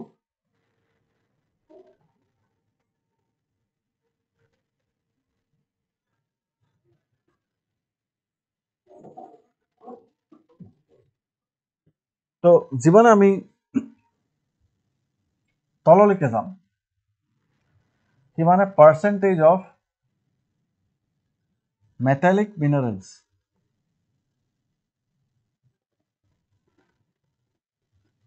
বাঢ়ি যাব। কিয় বাঢ়ি যাব? কাৰণ আমি জানো যে মেটালিক মিনাৰেলছবিলাক ভাৰী হয়। তো সেইকাৰণে এটা শব্দ আমি ইউজ কৰোঁ, কেতিয়াবা পৰীক্ষাত সোধে, সেইটো হ'ল ডিফাৰেঞ্চিয়েশ্যন। NCERT-টো আছে, এইবিলাক কিতাপত আছে, আমাৰ কিতাপতো আছে। ডিফাৰেঞ্চিয়েশ্যন মানে কি? এইটো এটা সিঙ্গল শব্দ য'ৰ পৰা আমি বহুত এনালিসিস কৰিব পাৰোঁ। ডিফাৰেঞ্চিয়েশ্যন মানে হ'ল সেগ্ৰিগেশ্যন বা সেপাৰেশ্যন অফ লেয়াৰ্ছ। ডিফাৰেঞ্চিয়েশ্যন ইউনিভাৰ্ছত কেনেকৈ ইউজ হয়? ইউনিভাৰ্ছত যেনেকৈ বিগ বেং থিয়ৰী বা এইবিলাক যোনটো আমি পঢ়ি আহিছোঁ, যে মানে আমি ক্লাইমেটত যেনেকৈ পঢ়িম, তো এতিয়া যোনবিলাক ভাৰী ভাৰী বস্তু, ভাৰী ভাৰী ষ্টাৰ, সেইবিলাক ভিতৰত থাকে আৰু যোনবিলাক হালকা ষ্টাৰ সেইবিলাক বাহিৰতে। যেনেকৈ ফৰ এক্সাম্পল আমাৰ যোনটো আকাশী, যোনটো আমাৰ স্পাইৰেল গেলেক্সি, আমাৰ যোনটো মিল্কি ৱে গেলেক্সি বুলি কোৱা যায়, চ' আমাৰ গেলেক্সিটো এনেকুৱা স্পাইৰেল গেলেক্সি বুলি ধৰা যায়। চ' এই স্পাইৰেল গেলেক্সিটোত আমাৰ যোনটো ছান, আমাৰ যোনটো সূৰ্য, সেইটো কোনখিনিত আছে? এই ছাইডত আছে, এইখিনিতে আছে, ইয়াতে আছে ছান। আৰু সূৰ্যতকৈ 500 গুণ ডাঙৰ ডাঙৰ তৰা, ডাঙৰ ডাঙৰ ষ্টাৰ ক'ত আছে? এই মাজত আছে, 500 টাইমছ অফ দ্য ছান। আৰু সেইকাৰণে যেনেকৈ পৃথিৱীখনে সূৰ্যৰ প্ৰদক্ষিণ কৰি থাকে, চাৰিওফালে ঘূৰি থাকে, সূৰ্যটোও চাৰিওফালে ঘূৰি থাকে। ক'ৰ? এই গেলেক্সিটো। এতিয়ালৈকে সূৰ্যটোৱে 3বাৰ ঘূৰিছে, 2বাৰ কমপ্লিট হৈছে, থাৰ্ড ৰাউণ্ডত আছে এতিয়া। যেতিয়াৰ পৰা সূৰ্যৰ জন্ম হৈছে তেতিয়াৰ পৰা এইটো থাৰ্ড চাৰ্কেল এতিয়া সূৰ্যৰ লগ। ইমান আৰু কোনটো স্পীডত গৈ আছে? নিয়েৰ এবাউট 346 কিলোমিটাৰ পাৰ ছেকেণ্ডত গৈ আছে। তথাপিতো ইমান দূৰত যোৱাৰ পিছতো খালি 2বাৰহে হেৰি হৈছে, কাৰণ এইফালৰ পৰা এইফালে যোনটো ডায়ামিটাৰ, সেইটো আমি লাইট ইয়াৰ্ছত মেজাৰ কৰোঁ। সেইখিনি কথা আমি পিছত বেলেগ এটা ক্লাছত আমি ডিছকাছ কৰিম, আজি নকৰোঁ। তো ইয়াৰ পৰা ইয়ালৈকে এইটো আমি এটা লাইট ইয়াৰ্ছত মেজাৰ কৰোঁ। চ' 1 light year, it is almost like 500 light years ইফালৰ পৰা ইফালে। 500 লাইট ইয়াৰ্ছ মানে সেইটো হ'ল ডিষ্টেঞ্চ। তাৰমানে 500 বছৰৰ ভিতৰত বা 1 লাইট ইয়াৰ মানে হ'ল 1 বছৰত কিমানখিনিয়ে ডিষ্টেঞ্চ লাইটে ট্ৰেভেল কৰিব with the speed of light 3 × 10⁵ metre per ছেকেণ্ডত বা 3 × 10⁵ কিলোমিটাৰ পাৰ ছেকেণ্ডত। মানে সেইটো স্পীডত গৈ পেলাই 1 বছৰত লাইটে কিমান ডিষ্টেঞ্চ ট্ৰেভেল কৰিব। So' it comes out to be a very humongous figure. We are not going to calculate that figure right now here today, বাট আমি পিছত এবাৰ চাম এইটো। তো সেইকাৰণে সূৰ্যৰ বহুত স্পীডত ঘূৰি পেলাইও টাইম লাগিছে। এইটো হ'ল এটা ডিফাৰেঞ্চিয়েশ্যন, ইউনিভাৰ্চেল ডিফাৰেঞ্চিয়েশ্যন। যেতিয়া আমি ছ'লাৰ ছিষ্টেমৰ কথা পাতোঁ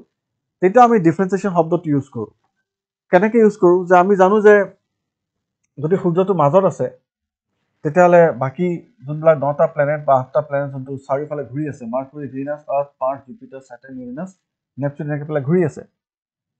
এতিয়া মাৰ্কুৰী ভিনাছ আৰ্থ মাৰ্চ সৰু হয় বাট ভিতৰত আছে জুপিটাৰ ছেটাৰ্ণ মাৰ্চ এইকেইটা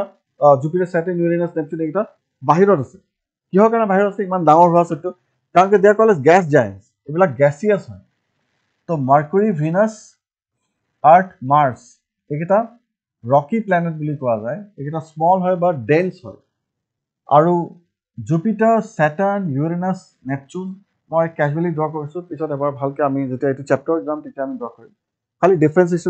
ডিফাৰেঞ্চিয়েশ্যনৰ কাৰণে মই আজি অলপ কেজুৱেলি ড্ৰ কৰিছোঁ চ' মাৰ্কুৰী ভিনাছ আৰ্থ মাৰ্চ এইকেইটা ইনাৰ প্লেনেট হয় আৰু Jupiter Saturn Uranus Neptune Uranus তো এইকেইটা হ'ল আমাৰ গেছ জায়েণ্টছ বুলি কোৱা যায় চ' এইকেইটা বাহিৰত কিহৰ কাৰণে আছে কাৰণ কিয় হালকা বস্তুটো সদায় বাহিৰত থাকে আৰু ভাৰী বস্তুকেইটা সদায় ভিতৰত তো এইকেইটা ৰকি প্লেনেটছ হয় তো যদি সৰু হয় বাট লোহাৰ বলৰ নিচিনা সেইকাৰণে ভিতৰত সেইটো হ'ল এটা ছেকেণ্ড ডিফাৰেঞ্চিয়েশ্যন পৃথিৱীত আমি ডিফাৰেঞ্চিয়েশ্যনটো কেনেকৈ ইউজ কৰোঁ যিকোনো বস্তু যদি এটা যদি বাচন এটাত বা এটা যদি টেমা এটাত যদি কিবা মিক্স আমি কৰি পেলাই থৈ দিওঁ আৰু সেইটো যদি আমি চেক কৰোঁ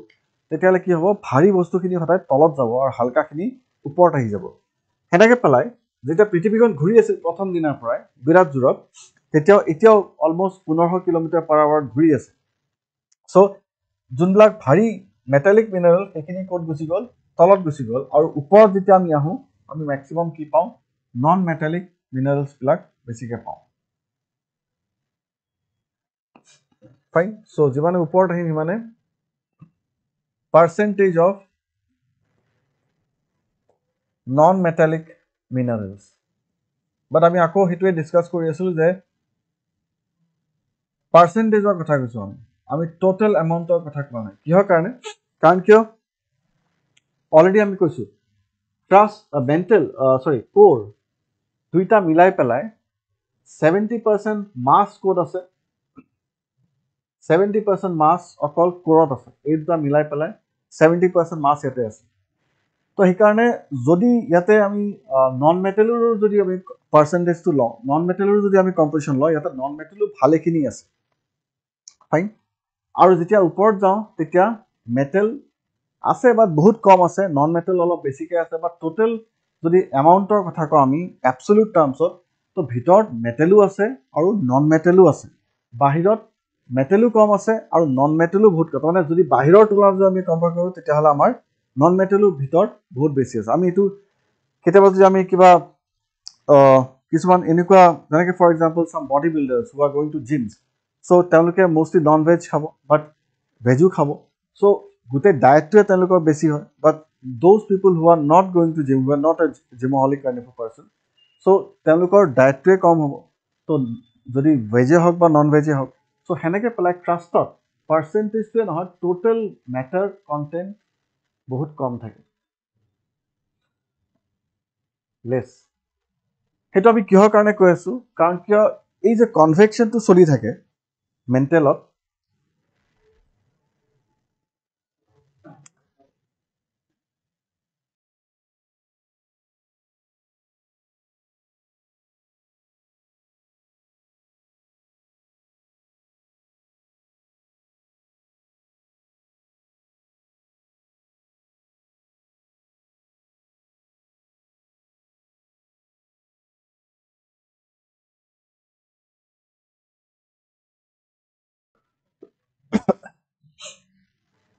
অ'কে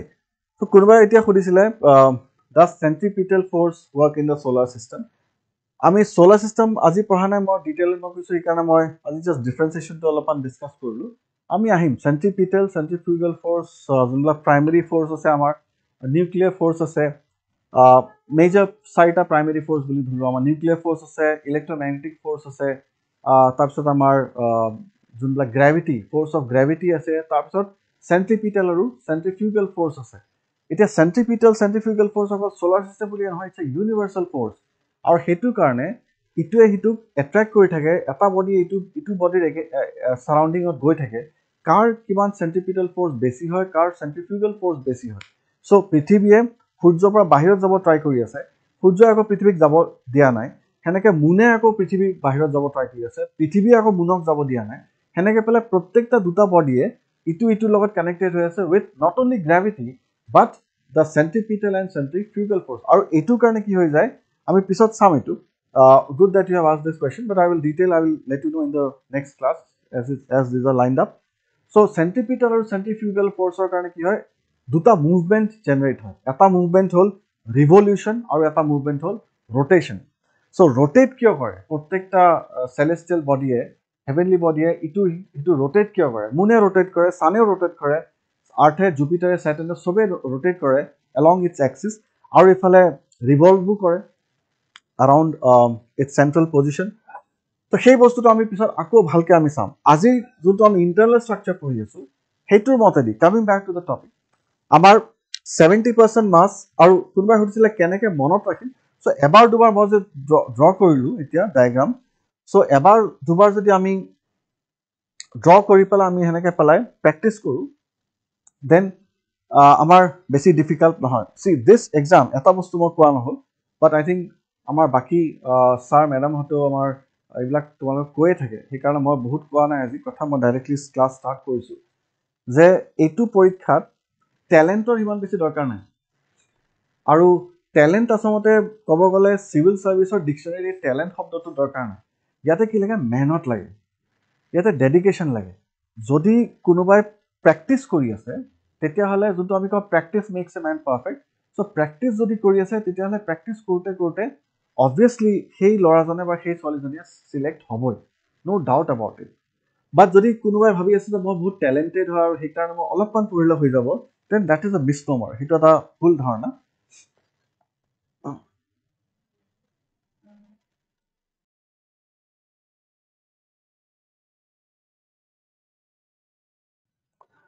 তো মই সেইটো পইণ্টতে কৈ আছিলোঁ যে আমি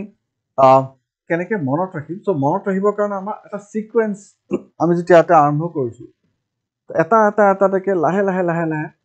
যেতিয়া আমি পজ কৰি পেলাই যেতিয়া আমি চাম, তাৰপিছত এটাকৈ প্ৰেক্টিচ যেতিয়া আমি কৰিম, প্ৰেক্টিচ কৰোঁতে আমাৰ ধুনীয়াকৈ সেইটো পিছত বহুত ইজি হৈ যায় মনত ৰখাটো, একো ডিফিকাল্ট নহয়।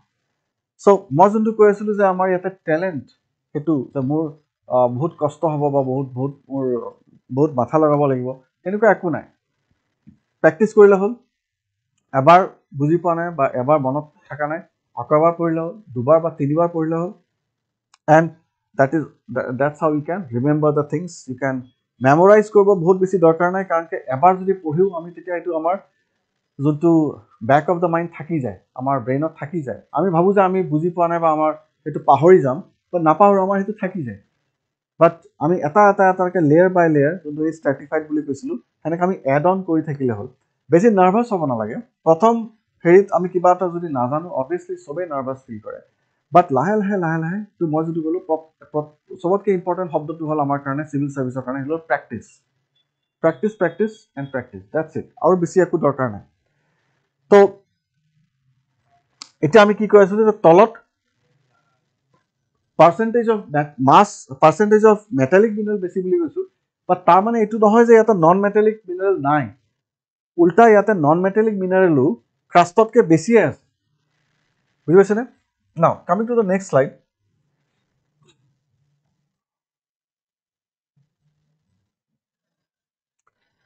এডৱাৰ্ড চিউজ এজন অষ্ট্ৰিয়ান জিঅ'ফিজিচিষ্ট আছিলে। তো তেওঁ এডৱাৰ্ড চিউজে কি কৈছিলে যে আৰ্থ কম্প্ৰাইজ অফ 3 কনচেন্ট্ৰিক লেয়াৰ্ছ। যদিও আমি এইটো ডাইৰেক্টলি আজিকালি ফ'ল' নকৰোঁ, কিয় ফ'ল' নকৰোঁ, কাৰণ তেওঁ যোনবিলাক মেজাৰমেণ্ট দিছিলে সেইবিলাকত অলপমান এৰাৰ আছিলে, সেইকাৰণে। বাট তেওঁৰ যোনটো মেইন কনচেপ্টটো যোনটো তেওঁ পুট ফৰ্থ কৰিছিলে সেইটো টাইমতে in the beginning of the 20th century, তেতিয়া সেইটো হিচাপত ইটছ এ গুড এচিভমেণ্ট, মানে আমাৰ কাৰণে এটা ৰোল মডেল হৈ যায় এইটো থিয়ৰী। চ' এডৱাৰ্ড চিউজ ট্ৰাই কনচেন্ট্ৰিক ৰিং মডেল বুলি কয় এইটো। ইয়াতে তেওঁ কি কৈছিলে that earth comprises of 3 concentric layers, parallel layers, the Sial at the top up to 50 to 300 kilometers, so 50 পৰা 300 কিলোমিটাৰলৈকে তেওঁ ক'লে চিয়াল মানে চিলিকা আৰু এলুমিনিয়াম, যোনটো চবতকৈ হালকা লেয়াৰ বুলি কৈছিলে। তাৰপিছত 1000 পৰা 2000 কিলোমিটাৰলৈকে তলত চিয়ালৰ তলত সেইখিনি সীমা বুলি কৈছিলে তেওঁ that is চিলিকা আৰু মেগনেছিয়াম যোনখিনি অলপমান ভাৰী আৰু beyond the 2000 to 6400 kilometers সেইখিনি নাইফ লেয়াৰ নিকেল আৰু ফেৰিয়াম মানে আইৰণৰ যোনটো সাইন্টিফিক নেম এইটো ফেৰিয়াম তো হেনেকে নিকেল আৰু ফেৰিয়াম that is আইৰন বেছিকে আছে নিকেল আৰু আইৰন বেছিকে আছে বুলি কৈছিলে সো সেইখিনি হল সবতকে কেনে ভাৰী যোনটো আমাৰ এতিয়া যোনটো আমি ডিসকাস কৰিলো in the same line that is it has been said now about the inner core so the inner core lies at a depth of about 5145 kilometers extend to about 6374 kilometers that is up to the center of the earth so inner core ketaman important facts ami sailo it is the densest part of the earth which we already discussed also. Very high temperature and very high pressure prevailing at the inner core is the main reason for the magnetic character of the earth so bahut beshi high temperature jikono bostu ami tia temperature bahut beshi badhai diu aru pressure bahut beshi badhai diu tetia ki hoy eta magnetism eta magnetic heri eta character eta build up hoi jay here matter exists in solid form even at 5000 degrees celsius due to extreme pressure giving a magnetic character to the earth so yate matter exists in solid form kihor karone even at 5000 degrees celsius 5000 degrees celsius due to extreme pressure giving a magnetic character to the earth so ekita hol ketaman point of the inner core outer core ketaman point sai now the outer core lies at a depth of about 2900 kilometers and extends to up to about 5145 kilometers here due to lowering of pressure joto ami olop agote discuss korisilu the matter exists in liquid form yate ki hoise pressure to komi gise aru pressure to komi joa karone matter to কাৰণ কি inner core যে solid হৈ আছে একমাত্ৰ প্ৰেছৰৰ কাৰণে এতিয়া যেহেতু প্ৰেছৰ কমি গল সো অটোমেটিক্যালি এটো সলিডৰ পৰা লিকুইডলৈকে molten state আহি যাব the molten matter in the outer core starts flowing in the liquid form around the inner core which is known as the molten jet stream এটো আমি অলপ আগতে আমি চাইছিলো it creates a dynamo effect এই যোনটো outer core যোনটো ঘূৰি থাকে এটো dynamo effect বুলি কয় which becomes another reason for the earth's magnetic field about the mantle eta mantle or ketaman point silo mantle lies at a depth of about 50 to 100 kilometers and extends to about 2900 kilometers here due to the lowering of pressure the matter exists in liquid form this sentence is somehow it's an error mantle of liquid form of nathake so anyway I'll just strike off this sentence the molten matter in the outer core starts flowing in the liquid form around the inner core which is known as the molten jet stream this we have already done so I think eto alopan repeat hoy gise so thik ase bor junto ami koiso mantle mainly ki hoise mantle mainly magma moves in convective so this is the main sentence here the magma moves in a convective manner disturbing the overlying crust এই সেন্টেন্সটো সবতকে important মেন্টালত কি হৈ আছে যোনটো আমি অলপ আগতে কলো ইয়াতে নেক্সট ডায়াগ্ৰামত যোনটো আমি ইয়াতে শো কৰিছো যে ইয়াতে কনভেক্টিভ সেল ফৰ্ম হৈ আছে ইফালৰ পৰা ইফালে মুভ কৰি আছে আৰু মুভ কৰাৰ কাৰণে যোনটো লিথোস্ফিয়াৰ যোনটো ক্ৰাষ্ট সেইটো ডিস্টাৰ্ব হৈ গৈছে আৰু সেই ডিস্টাৰবেন্সটোৰ কাৰণে ইয়াতে আছে ইনাৰ কোৰ আউটাৰ কোৰ মেন্টাল তাৰছত ক্ৰাষ্ট সেই ডিস্টাৰবেন্সটোৰ কাৰণে আমি এটা নতুন থিওৰি এটা পালো which is known as a plate tectonic theory এতিয়া পৰীক্ষাত বহুত প্লেট টেকটনিক থিওৰি কথা শুনা যায় প্লেট টেকটনিক থিওৰি কি হয় it is a theory according to which the earth's crust is divided into multiple lithospheric slabs known as plates তাৰমানে মেন্টালত যে কনভেকশন চলি আছে হেতু কাৰণে ওপৰৰ ক্ৰাষ্টটো কি হৈ গৈছে সিং গৈছে আৰু সিং গৈ পেলাই যোনবিলাক টুকুৰা টুকুৰা হৈ গৈছে আৰু সেই টুকুৰাবিলাকক কি বুলি কোৱা যায় প্লেট বা টেকটনিক প্লেটস বুলি কোৱা যায় there are 7 major so these are called as tectonic plates there are 7 major and 25 minor plates major plates of ki ahi jay major plates of ahi jay North American plate South American plate Eurasian plate African plate Indo-Australian plate Pacific plate aru ifale Antarctic plate so ekehon hol 7ta important plate ami gote map khon jodi ami sailo ifale par North America South America tar pisot Eurasia Indo-Australia Africa Antarctica Antarctic plate আৰু ইফালে Pacific plate, 7খন major plates আহি যায়। Minor প্লেটছত বহুত কেইখন আছে, any of them like Juan de Fuca plate, Nazca plate, Cocos plate, Arabian plate, আমাৰ কাষত আছে Burmese plate, Philippine plate. These are some of the minor plates. The formation, this sentence is important. The formation, deformation, and interaction of plates is studied under the concept of plate tectonic theory. So, plate bila form keneke hoy, deform keneke hoy, ba destroy keneke hoy, aru plate bilake nijor bhitor interact keneke kore, এই গোটেই ষ্টাডিটো যোনটো আমি কৰোঁ সেইটোকে আমি কি বুলি কওঁ প্লেট টেকটনিক থিয়ৰী। আৰু যেনেকৈ ইয়াতে এখন মেপত শ্ব' কৰা গৈছে নৰ্থ আমেৰিকান প্লেট, ইফালে পেচিফিক প্লেট আহি যায়, জোৱান ডি ফুকা এখন সৰু মাইনৰ প্লেট হয়, নাস্কা ইফালে কোকোছ প্লেট আছে, নাস্কা প্লেট আছে, কেৰিবিয়ান প্লেট মাজত আহি যায়, চাউথ আমেৰিকান প্লেট এখন হয়, স্কচিয়া প্লেট এখন আছে, চাউথ আমেৰিকাৰ তলত এখন মাইনৰ প্লেট হয়, তাৰপিছত মেজৰলি আফ্ৰিকান প্লেট, এই গোটেইখিনি ইউৰেছিয়ান প্লেট, এৰেবিয়ান প্লেট মাজত পৰি যায়, সোমালি প্লেট আছে এখন, পাৰ্ট অফ লাইক আফ্ৰিকান প্লেটে ভাঙি পেলাই যোনটো বেলেগকৈ হৈছিলে,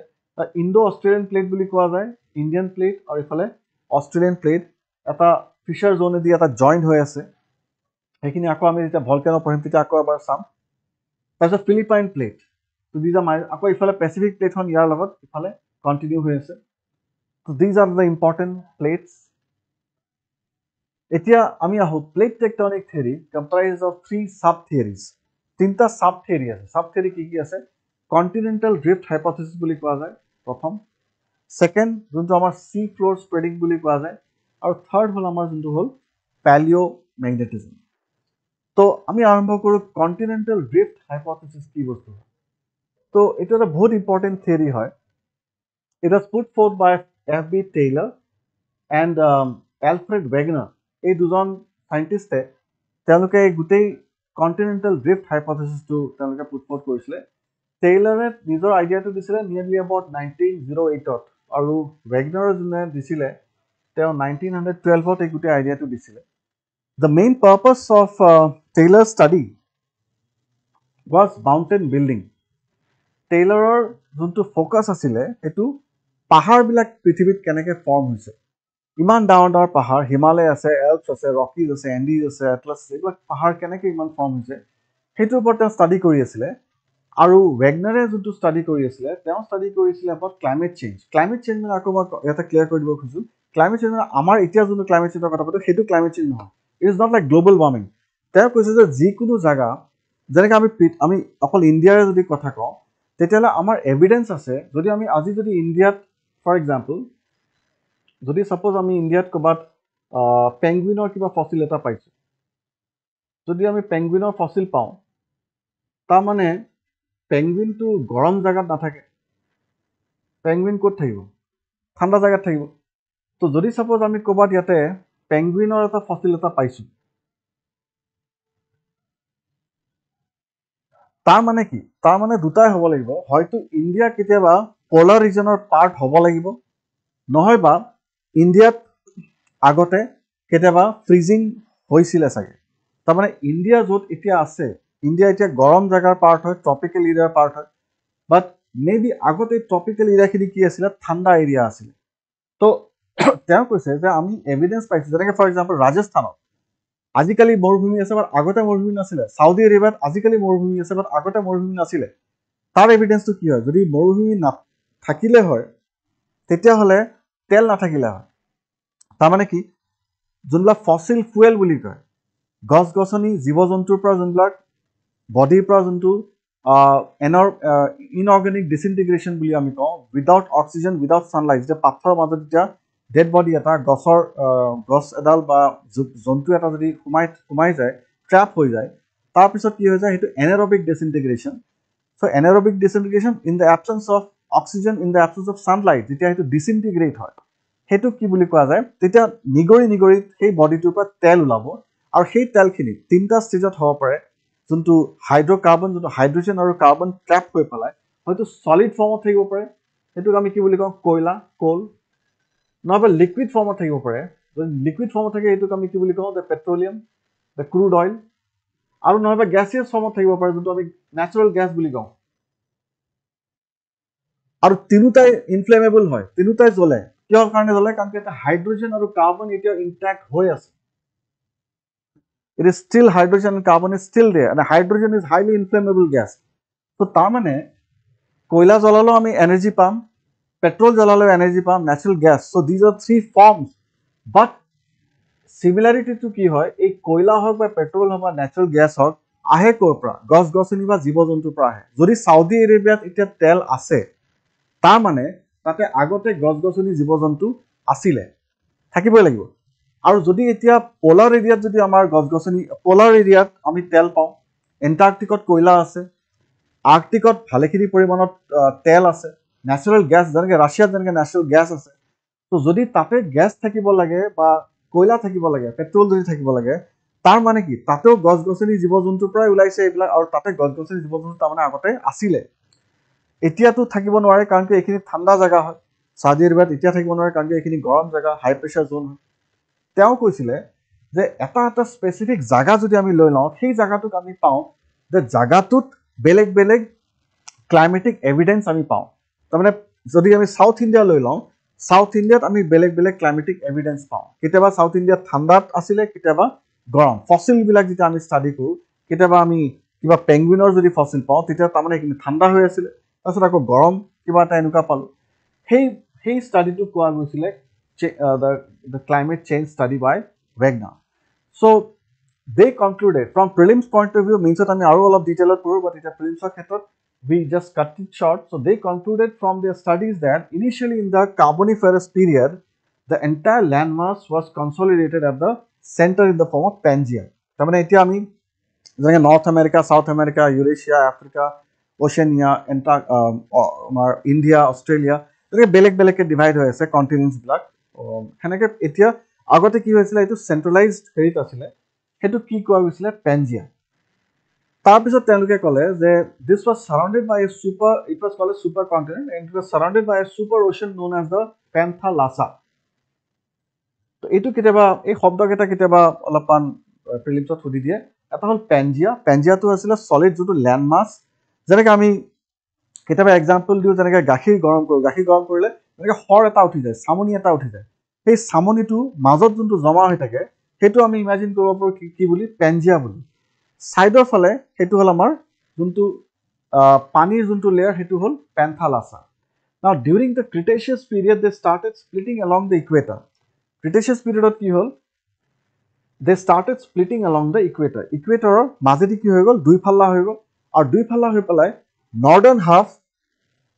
called Angara land or Laurasia so northern half to কি বুলি কলো আমি তেওঁলোকে কলে Angara land বুলি কলে তেওঁলোকে বা Laurasia বুলি যোনটো কোৱা গল আৰু southern half to কি বুলি কলে তেওঁলোকে Gondwana land বুজি পাইছো সবে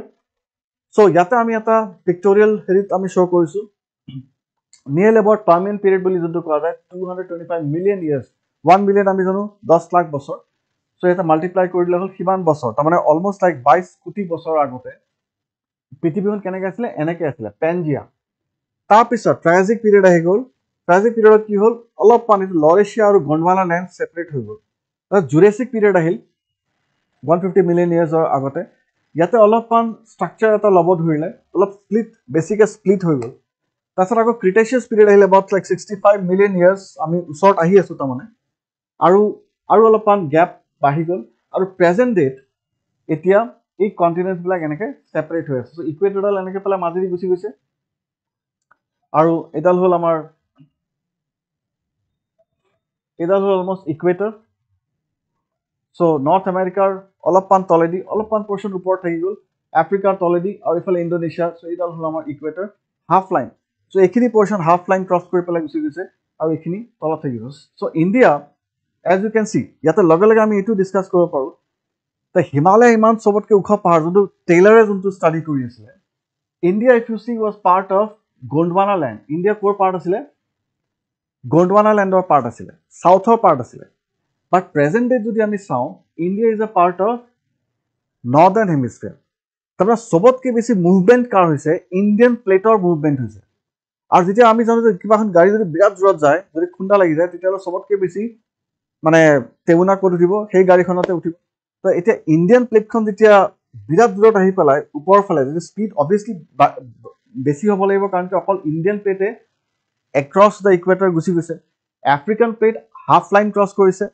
আৰু south American plate hardly 1/3 cross কৰিছে চ' ইম্পেক্টটো ক'ত বেছি হৈছে ইম্পেক্টটো ইণ্ডিয়ান প্লেট আৰু ইউৰেছিয়ান প্লেটৰ মাজত চবতকৈ বেছি হৈছে তো সেইকাৰণে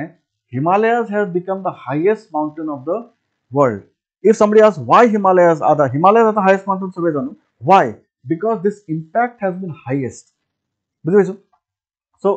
তাৰপিছত এইটো হ'ল আমাৰ present day Antarctic area খিনি এতিয়াও থাকি গ'ল, so we still consider that as a separate plate. Next sentence এটা আমি আহো, the Angara land reached the North Pole and the Gondwana land reached the North Pole and the Gondwana land reached the South Pole, where they further got split in the present North America, Eurasia, Greenland, Arctic, যোনটো আমি মেপখনত যোনটো আমি show কৰিছো, and the present South America, Africa, India, Australia, and Antarctica, respectively. They further started colliding with each other while moving towards the equator. এবাৰটো পলৰ ফালে গুচি গ'ল, তাৰপিছত আকৌ ইকুৱেটৰৰ ফালে আহিব আৰম্ভ কৰিলে। যেতিয়া আকৌ ইকুৱেটৰৰ ফালে আহিব আৰম্ভ কৰিলে, তেতিয়া তেওঁলোকৰ নৰ্থ চাউথ কলিজন হ'ল, আৰু সেই নৰ্থ চাউথ কলিজন হওঁতে কি হ'ল East West mountain formation hall যেনেকে for example the Himalayas, the Alps, etc. ঠিক আছে Atlas mountain তো আৰু East West collision যেতিয়া হৈছিলে plates বিলাকৰ this led to the formation of North South mountain যেতিয়া East West collision হ'ল তেতিয়া mountain formation কেনেকুৱা হ'ল North South mountain for example Rockies of North America, Andes of South America, Ural আছে এফালে ৰাছিয়াৰ মাজত, Great Dividing Range আছে অষ্ট্ৰেলিয়া, Atlasu আমি almost like North South বিধৰ পৰা Appalachians আছে in the eastern part of North America in USA. তো হেনেকে পেলে North South mountain ভালে কেখন আমাৰ Western Ghat আছে, Aravalli আছে North South ইণ্ডিয়াত। So এই গোটেইবিলাক পাহাৰ North South কিহৰ কাৰণে aligned হৈছে because of East West collision। আৰু যেতিয়া প্লেটছ বিলাক North South খুন্দা লাগিব ধৰিলে তেতিয়াহ'লে সেইটো কাৰণে যোনটো ফল্ডিং হ'ল ক্ৰাষ্টৰ যোনটো ফল্ডিং হ'ল সেইটো ইষ্ট ৱেষ্ট পেটাৰ্ণত হ'ল আৰু যেনেকৈ হিমালয়াছ বা এল্পছ বুলি আমি কওঁ চ' এনেকৈ পেলাই আমি কণ্টিনেণ্টেল ড্ৰিফ্টত টেইলৰৰ আনচাৰটো আমি পাই গ'লোঁ ডেট কণ্টিনেণ্টেল ড্ৰিফ্ট হোৱাৰ কাৰণে কেনেকৈ মাউণ্টেইন বিল্ডিং হৈছে Also, according to Wegener, when these continents started drifting across the climatic belts, they had undergone different phases of cooling and warming. যেটো আমি অলপ আগতে ক'লো that climatic belts বিলাক যেনেকৈ আছিলে Wegener দুটা অপশ্যন দুটা হেৰি কৰিছিলে প্ৰেডিক্ট বা এজাম্পশ্যন কৰিছিলে এটা হ'ল বেলেগ বেলেগকৈ যে ক্লাইমেট আমি পাই আছো তো বেলেগ বেলেগকৈ ক্লাইমেট আমি কিহৰ কাৰণে পাই আছো তেওঁ ক'লে যে মাজৰ যিখিনি এৰিয়া সেইখিনি হ'ল গৰম এৰিয়া সেইখিনি টৰিড জোন বুলি কোৱা যায় বা ট্ৰপিকেল এৰিয়া টৰিড জোন আৰু টৰিড জোনৰ ওপৰত এইখিনি হ'ল টেম্পাৰেট জোন যিখিনি মাজৰ area these are the called as temperate zone and we know that the area between 60 degree and 60 degree north and 90 degree north is known as the frigid zone so we have the torrid temperate and the frigid zone তিনটা জোন আছে এতিয়া তেওঁ ক'লে যদি পেঙ্গুইনৰ নিচিনা যদি fossil যদি ইণ্ডিয়াত পাব লাগে তেতিয়াহ'লে এইখিনি এৰিয়াত কি হ'ব লাগিব Yes, tidal and polar fleecing force. We'll come back to that. This tidal polar fleecing force on Yahim. Jigsaw fit. Yes, these are the concepts that we are going to connect. We are coming to that part. Don't worry. So, যদি আমি suppose ইণ্ডিয়াৰ ক্ষেত্ৰত যদি আমি পেঙ্গুইনৰ যদি আমি হেৰি পাব লাগে ফসিল তেতিয়াহ'লে হয়তো আগতে এইখিনি এৰিয়া কি আছিলে ফ্ৰিজিড এৰিয়া আছিলে ফ্ৰিজিড আছিলে হয় নহয় মাজৰ এৰিয়াখিনি কি আছিলে সাপোজ টেম্পাৰেট আৰু ওপৰৰ এৰিয়াখিনি টৰিড কাৰণ কি আমি নৰ্থ পলত বা সাউথ পলতো আমি হেৰি পাইছো নহয় তেল পাইছো অইল পাইছো গ্যাস পাইছো সো অইল গ্যাস এগুলোতো ফসিল ফুয়েল হয় তো ফসিল কোৰ পৰা আহিব জীৱ জন্তু গছ গছনিৰ পৰা আহিব তো তাৰমানে ওপৰত জীৱ-জন্তু গছ-গছনি আছিলে কিহৰ কাৰণে আছিলে তাৰমানে আগতে এইখিনি এৰিয়া গৰম এৰিয়া আছিলে বৰষুণ পৰিছিলে তেতিয়া গছ-গছনি জীৱ-জন্তু হৈছিলে সো ৱেগনাৰে ক'লে এই দুটা এজাম্পশনৰ ভিতৰত এটা হ'ব পাৰে এটা পসিবল হ'ব এটা পসিবল নহ'ব কোনটো পসিবল হ'ব তেওঁ ক'লে যে এইটো পসিবল নহয় কিয় পসিবল নহয় কাৰণ মাজৰ এৰিয়াখিনি ফ্ৰিজিড কেতিয়াও হোৱা নাই পৃথিৱী ফ্ৰিজিড হোৱাৰ কোনো স্কোপে নাই কিয় স্কোপ নাই কাৰণ পৃথিৱীখন যে ঘূৰি আছে ৱেষ্ট টু ইষ্ট ঘূৰি আছে যদি এই যোনটো কেমেৰাত যদি চাই পেলাই মই কথা পাতি আছো যদি এইটো সান হয় যদি যোনে ইফালে চাই আছে বৰ্ডত তো তোমালোক যদি সান হয় তেতিয়াহ'লে যদি ইফালে পৃথিৱীখন যদি ঘূৰিব লাগে আৰু ওপৰ ফালে নৰ্থ পল আছে তলৰ ফালে সাউথ পল আছে ওপৰ ফালে আৰু তল ফালে যদি বৰষুণ হ'ব লাগে তাৰমানে তাতে ৰ'দ পৰিব লাগিব আৰু ৰ'দ যদি পৰিব লাগে তাৰমানে সূৰ্যৰ চিধা আহিব লাগিব চিধা আহিব লাগিব নৰ্থ পল আৰু সাউথ পল বাট পৃথিৱীত নৰ্থ পল আৰু সাউথ পলত ডাইৰেক্ট যোনটো সান ৰেজ চিধা যোনটো ৰ'দ পৰে সেইটো আজিলৈকে কেতিয়াও পৰা নাই কিয় পৰা নাই কাৰণ পৃথিৱীয়ে কেতিয়াও নৰ্থৰ পৰা সাউথলৈকে কেতিয়াও ঘূৰা নাই পৃথিৱীৰ যোনটো ৰোটেশন সেইটো নৰ্থ সাউথ ৰোটেশন কেতিয়াও হোৱা নাই পৃথিৱীৰ ৰোটেশন সদায় কেনেকৈ হৈছে ৱেষ্ট টু ইষ্ট হৈছে তাৰমানে along the vertical axis the earth is spinning আৰ্থে কেতিয়াও এনেকৈ স্পিন সেনেকৈ ইউৰেনাছে স্পিন কৰে ইউৰেনাছে এনেকৈ স্পিন কৰে পৃথিৱীয়ে আজিলৈকে 1 ছেকেণ্ডৰ কাৰণেও নৰ্থৰ পৰা সাউথলৈকে স্পিন কৰা নাই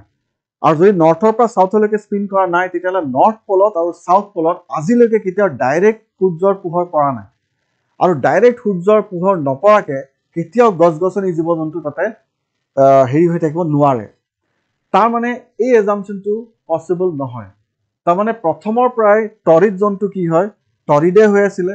তাৰমানে বেল্ট কেটা ক্লাইমেটিক বেল্ট সেইকাৰণে ইয়াতে আমি যোনটো লিখিছো দে ড্ৰিফটেড এক্ৰছ দ্য ক্লাইমেটিক বেল্ট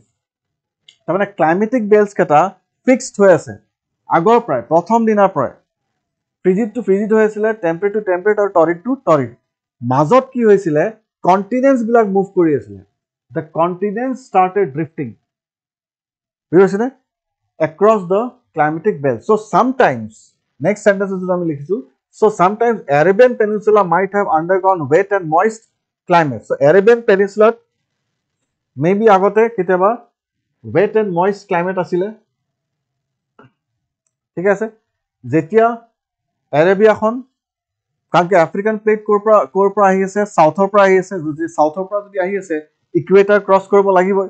যেতিয়া তো ইকুৱেটৰত অলপমান টাইম স্পেন্ড কৰিছিলে সাউদি আৰেবিয়াৰ এতিয়া যিখিনি জায়গা যেতিয়া ইকুৱেটৰত আছিলে তেতিয়া ইকুৱেটৰত আমি জানো সদায় বৰষুণ বেছি হয় তো তেতিয়া তাতে বৰষুণ হৈছিলে তেতিয়া তাতে জীৱ-জন্তু গছ-গছনি তাতে ইভলভ হৈছিলে আৰু যেতিয়া নৰ্থৰ ফালে আকৌ আহিব ধৰিলে 30 ডিগ্ৰী নৰ্থ পাই গ'ল যোনখিনি হাই প্ৰেছাৰ বেল্ট হয় ক্লাইমেটিক বেল্টছ আমি পিছত ক্লাইমেটত বেলেগে পঢ়িম তেতিয়া সেই গছ-গছনি জীৱ-জন্তুখিনি কি হৈ গ'ল এক্সটিংক্ট হৈ গ'ল আৰু এক্সটিংক্ট হৈ পেলাই তাতে যদি ওপৰত যদি থাকে তেতিয়াহ'লেতো এৰোবিক ডিসইন্টিগ্ৰেশন হৈ গ'ল যে গছ-গছনি বা জীৱ-জন্তু এটা যদি ওপৰত মাটিত পৰি থাকে তেতিয়াহ'লে সেইটো পৰা তেল কয়লা এনেকুৱা ফৰ্ম নহয় বা যদি পাথৰৰ মাজত কিবা ভূমিকম্প আহি গ'ল সেনেকৈ পেলাই যদি পাথৰৰ মাজত সোমাই গ'ল তেতিয়াহ'লে সেইটো এনাৰবিক ডিসইন্টিগ্ৰেশন হৈ পেলাই প্ৰেজেন্ট ফসিলছ যিখিনি আমি পাইছো also he talked about the formation of island আৰ্কছ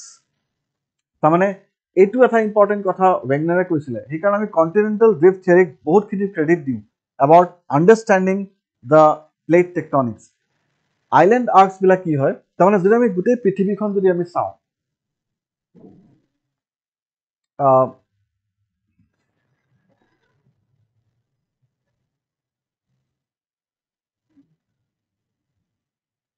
okay just a moment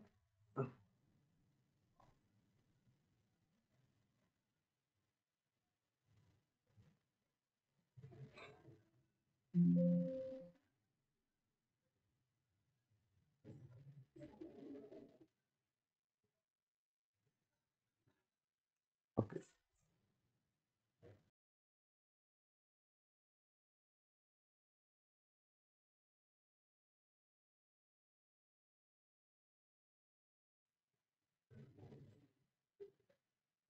okay so ইয়াতে যদি আমি কৈছিলো যে he talks about island arc so আমি কি কৈ আছিলো যদি আমি প্ৰেজেন্ট ওয়াৰ্ল্ডখন যদি এতিয়া আমি চাওঁ তেতিয়াহ'লে আমি পাওঁ যে মোষ্টলি যোনবিলাক আইল্যান্ডছ আছে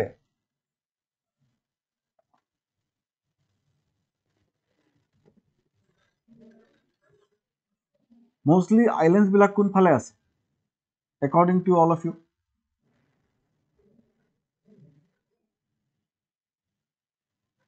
Mostly আমি চাওঁ যে আইলেণ্ড বিলাক ইষ্টাৰ্ণ সাইডে বেছিকে আছে ইষ্টাৰ্ণ সাইডে কিহৰ কাৰণে বেছিকে আছে because we know that the continents have been drifting from the earth has been spinning from west to east, no doubt, but as a result the continents have been drifting from east to west.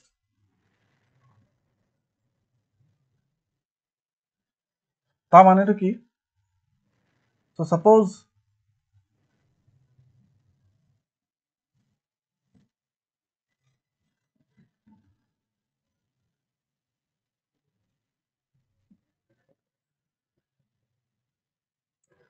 আমি যদি চাওঁ if we imagine this as the world map, then we know that এডাল হ'ল half line ইকুৱেটৰডাল এনেকৈ পেলাই পাৰ হৈ গৈছে south America Ghana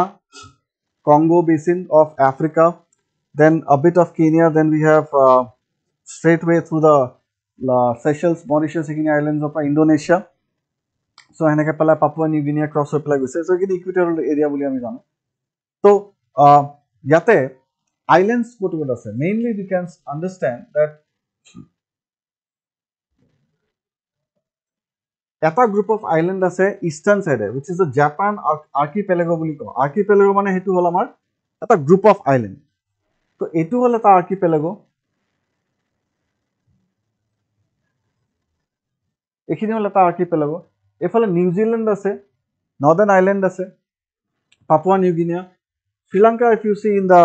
comparatively in the eastern part ইফালে আকৌ আন্দামান নিকোবর গ্ৰুপস আছে ইষ্টাৰ্ণ পাৰ্ট মাডাগাস্কাৰ ইষ্টাৰ্ণ পাৰ্টত আছে ফকল্যান্ড আইল্যান্ড ইষ্টাৰ্ণ পাৰ্টত আছে ওয়েস্ট ইন্ডিজ যেখিনি এন্টিলিজ আইল্যান্ড বুলি কোৱা যায় সেইখিনি ইষ্টাৰ্ণ পাৰ্ট ব্ৰিটেন আছে খালি ওয়েস্টাৰ্ণ পাৰ্টত বাট ব্ৰিটেন যে মানে ইৰোশনাল আইল্যান্ড গ্লেচিয়াৰ আছিল গ্লেচিয়াৰ এখিনি সেপাৰেট কৰি পেলাই বেলেগ কৰি দিলে নহলে ব্ৰিটেনৰ অৰিজিন প্লেট টেকটনিক্সৰ নহয় ইটস এন ইৰোশনাল আইল্যান্ড ফাইন এটা সৰু সাইজ সোকোত্ৰা আছে এইবিলাক সো মেইনলি তেওঁ কলে যে আইল্যান্ড আৰ্কস বিলাক আমি ইষ্টাৰ্ণ সাইডে কি হয় কাৰণে পাওঁ কাৰণ কি পৃথিৱীখন যে ঘূৰি আছিল ওয়েষ্টৰ পৰা ইষ্টলৈকে আৰু কন্টিনেন্টস বিলাক কি হৈ আছে এটা আমি যদি ইমাজিন কৰো কন্টিনেন্ট বিলাক বহুত ডাঙৰ ডাঙৰ জাহাজৰ নিচিনাকৈ ভাবিব পাৰো প্লেটস বিলাক ফ্লোট কৰি আছে যেনেকৈ টাইটানিক যেনেকৈ বা ডাঙৰ জাহাজ যেনেকৈ পানীত ফ্লোট কৰি থাকে বহুত ভাৰী হয় ষ্টেবল হয় এনেকৈ কন্টিনেন্টস বিলাক কিহৰ ওপৰত ফ্লোট কৰি আছে এস্থনোস্ফিয়াৰৰ ওপৰত ফ্লোট কৰি আছে বা মেণ্টেলৰ ওপৰত ফ্লোট কৰি আছে যেতিয়া পৃথিৱীখন এইফালৰ পৰা এইফালে আহি আছে তেতিয়া কন্টিনেন্টস বিলাক ইষ্টৰ পৰা ওয়েষ্টলৈকে গৈ আছে আৰু তেতিয়া আমি জানো যে ওশেনিক প্লেট খিনি ভাৰী হয় লাহে লাহে যাব আৰু কন্টিনেন্টাল প্লেট খিনি হালকা হয় তো জুৰে যাব তো যেতিয়া সন্মুখৰ ফালে যদি ওশেনিক প্লেট আহি যায় তেতিয়ালে কি হ'ব খুন্দা লাগি যাব আৰু খুন্দা লাগি পেলাই এইখিনতে এনেকৈ পেলাই ৰকিজ ফৰ্ম হৈছে ইয়াতে এন্ডিজ মাউন্টেন ফৰ্ম হৈছে ইয়াতে এটলাস মাউন্টেন ফৰ্ম হৈছে আমাৰ ইয়াতে ওয়েস্টাৰ্ণ ঘাট ফৰ্ম হৈছে আৰু অস্ট্ৰেলিয়াত যেনেকৈ গ্ৰেট ডিভাইডিং ৰেঞ্জ ফৰ্ম হৈছে সো এই পাহাৰবিলাক ইউৰাল যেনেকৈ মাজতে ফৰ্ম হৈছে সো এই পাহাৰবিলাক কিহৰ কাৰণে ফৰ্ম হৈছে নৰ্থ সাউথ পাহাৰবিলাক কাৰণ কি এই ওয়েষ্টৱাৰ্ড মুভমেন্ট যোনটো হৈছে হেতু কাৰণে ফৰ্ম হৈছে প্লাস কিছুমান পোৰশন এই খুন্দা যে খালে কিছুমান পোৰশন পিছফালৰ পৰা ভাঙি পেলাই সেপাৰেট হৈ গল এই ভাঙি সেপাৰেট হৈ যোৱা যোনটো কনসেপ্ট হেতু কাৰণে এই আইল্যান্ড আৰ্কস বিলাক ফৰ্মেশন হৈছিল which they call it as the certain parts of the continent they lag behind যেতিয়া সন্মুখত যেতিয়া কলিজন হয় যদি দুখন গড ফৰবিড যদি গাড়ী কলিজন হয় তেতিয়াহলে টেইল লাইট খিনি ভাঙি পেলাই পৰি যাব না পিছফালৰ পৰা তো টেইল লাইট ভাঙি পৰি যোৱাৰ নিচিনা পিছফালৰ পৰা কিছুমান সৰু সৰু আইল্যান্ড কিছুমান ভাঙি পেলাই পৰি গল like all these groups so this is what this sentence talks about that he talked about the formation of island arcs mostly along the eastern part of the continent of the continents due to lagging behind of certain parts of the westward moving continent যেতিয়া continents বিলাক westward move কৰি আছিল তেতিয়া কিছুমান portion lag behind মানে থাকি গল পিছফালে থাকি গল example Japan archipelago Philippine archipelago Andaman and Nicobar archipelago Andaman Nicobar to bahut keta islands ase Andaman group Nicobar group West Indies archipelago etcetera এই গোটেইবিলাক ইষ্টাৰ্ণ চাইডে কিহৰ কাৰণে আছে এটা সিমিলাৰিটি এটা আমি পাওঁ পৃথিৱীৰ মেপখনত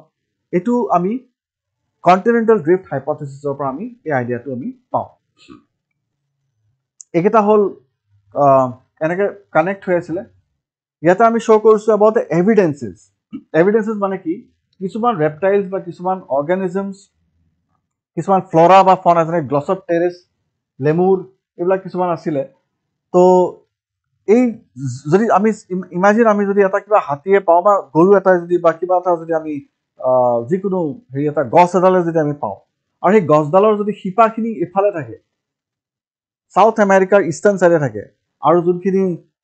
পাতৰ যিখিনি এৰিয়া শ্বুট এৰিয়া সেইখিনি যদি আফ্ৰিকাৰ ৱেষ্টাৰ্ণ চাইডে থাকে আৰু এইজটো যদি আমি ছেম পাওঁ জিঅ'লজি আৰু ফিজিকেল কেমিকেল কম্পজিশ্যন যদি ছেম পাওঁ তাৰ মানে কি সেই গছডাল ইয়াতে কানেক্ট হৈ আছিলে বা এটা জন্তুৰ যদি আমি মাথাৰ পৰ্চনটো যদি এইফালে পাওঁ আৰু টেইল পৰ্চনটো যদি এইফালে পাওঁ তাৰমানে সেই জন্তুটো ইয়াতে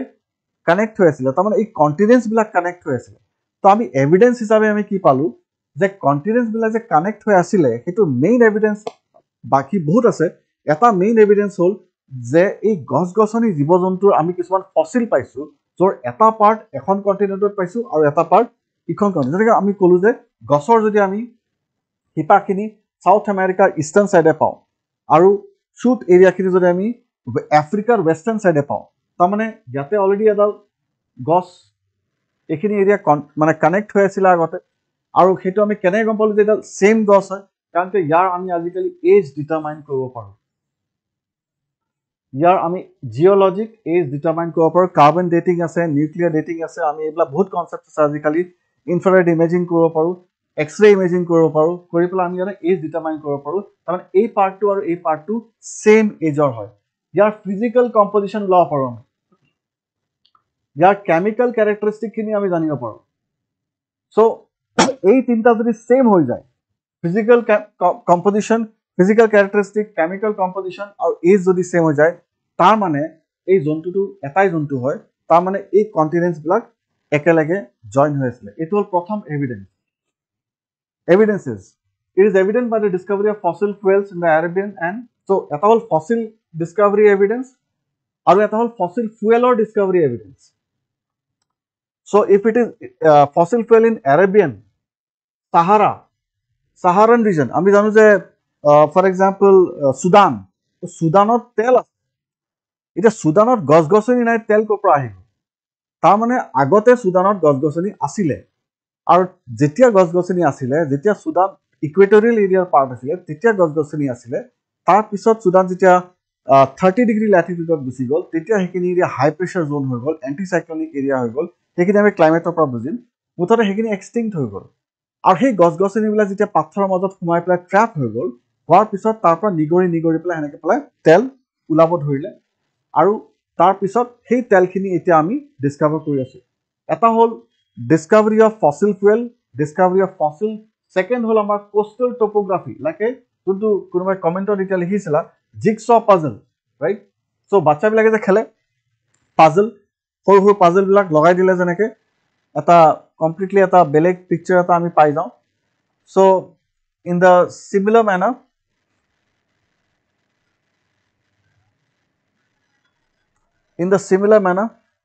তো কোনোবাই লিখিছে কাইলে হলিডে থাকিব ফৰ ক্ৰিছমাছ তো কালি হলিডে থাকিব আগতে ক্লাছটো কৰি লোৱা তাৰপিছত গম পাই যাবা কালি হলিডে থাকিব নাথাকিব তো যদি বাকী ইয়েছ বাট আদাৰৱাইজ ঠিক আছে তো জিগছ পাজলৰ কথা লিখিছিলা আই থিংক দেৱাশিষ লিখিছিলা গুড তো জিগছ পাজল মানে যেনেকৈ এটা পাজল যেনেকৈ আমি টুকুৰা হৈ থাকে সেইটো ছেপাৰেট আমি যেতিয়া জইন কৰোঁ এটা কমপ্লিট পিকচাৰ এটা পাই যাওঁ So it is like a jigsaw puzzle. কিন্তু আমি এইটো দেখা পাওঁ it's like a jigsaw puzzle. The coastal topography খিনি same. So South America যিখিনি এইখিনি যদি কেপ সাউথ এৰিয়া বুলি কোৱা যায় ব্ৰাজিলৰ যিখিনি অলপমান কেপ এৰিয়া কনিকেল এৰিয়া সেইখিনি আফ্ৰিকাৰ যিখিনি এইখিনি গালফ অফ গিনিয়া এৰিয়া হয় তাতে গৈ পেলাই ক্লাব হৈ যায় সেনেকৈ পেলাই বাকী যোনবিলাক এৰিয়া অষ্ট্ৰেলিয়া ইণ্ডিয়া মেডাগাস্কাৰ চ' আফ্ৰিকাৰ যিখিনি পৰ্চন তাতে গৈ পেলাই মেডাগাস্কাৰ গৈ পেলাই ক্লাব হৈ যায় জইন হৈ যায় চ' like a jigsaw puzzle we can connect them so that is another evidence it is also evident by the discovery of fossils like glossopteris lemur etc which we have just discussed one limb is discovered on one side of a continent and the other limb is discovered on the other side of another continent. That's what we have just discussed about that. Next is the sea floor spreading. Sea floor spreading to ki hoy? It's the second part of the plate tectonic theory. Yate Princeton University as a professor Harry Hess, teo kole, with his team of students, they sailed across the center of the Atlantic Ocean and tried to map the floor of the Atlantic Ocean. So they discovered that there is a submarine volcanic mountain from where lava continuously erupts and spreads on the floor of the ocean, cools, solidifies and become part of the crust. So Princeton University Harry Hess as a professor asile nearly about 1950s or time to sea floor spreading concept dile.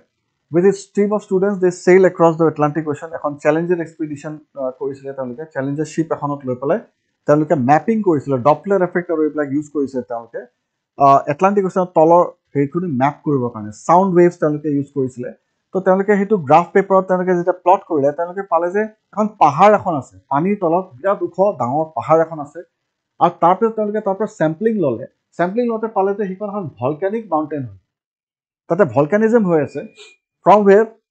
lava is continuously erupting and spreads on the floor of the ocean. It cools, solidifies and becomes part of the crust. Due to this, it seems that the floor of the ocean is spreading. So, যেতিয়া spread হেনেকে পেলাই তেওঁলোকে গম পালে যে মাজত কি হৈ আছে ocean bottom পৰা Atlantic Ocean মাজৰ পৰা এনেকে lava ওলাই আহি আছে split হৈ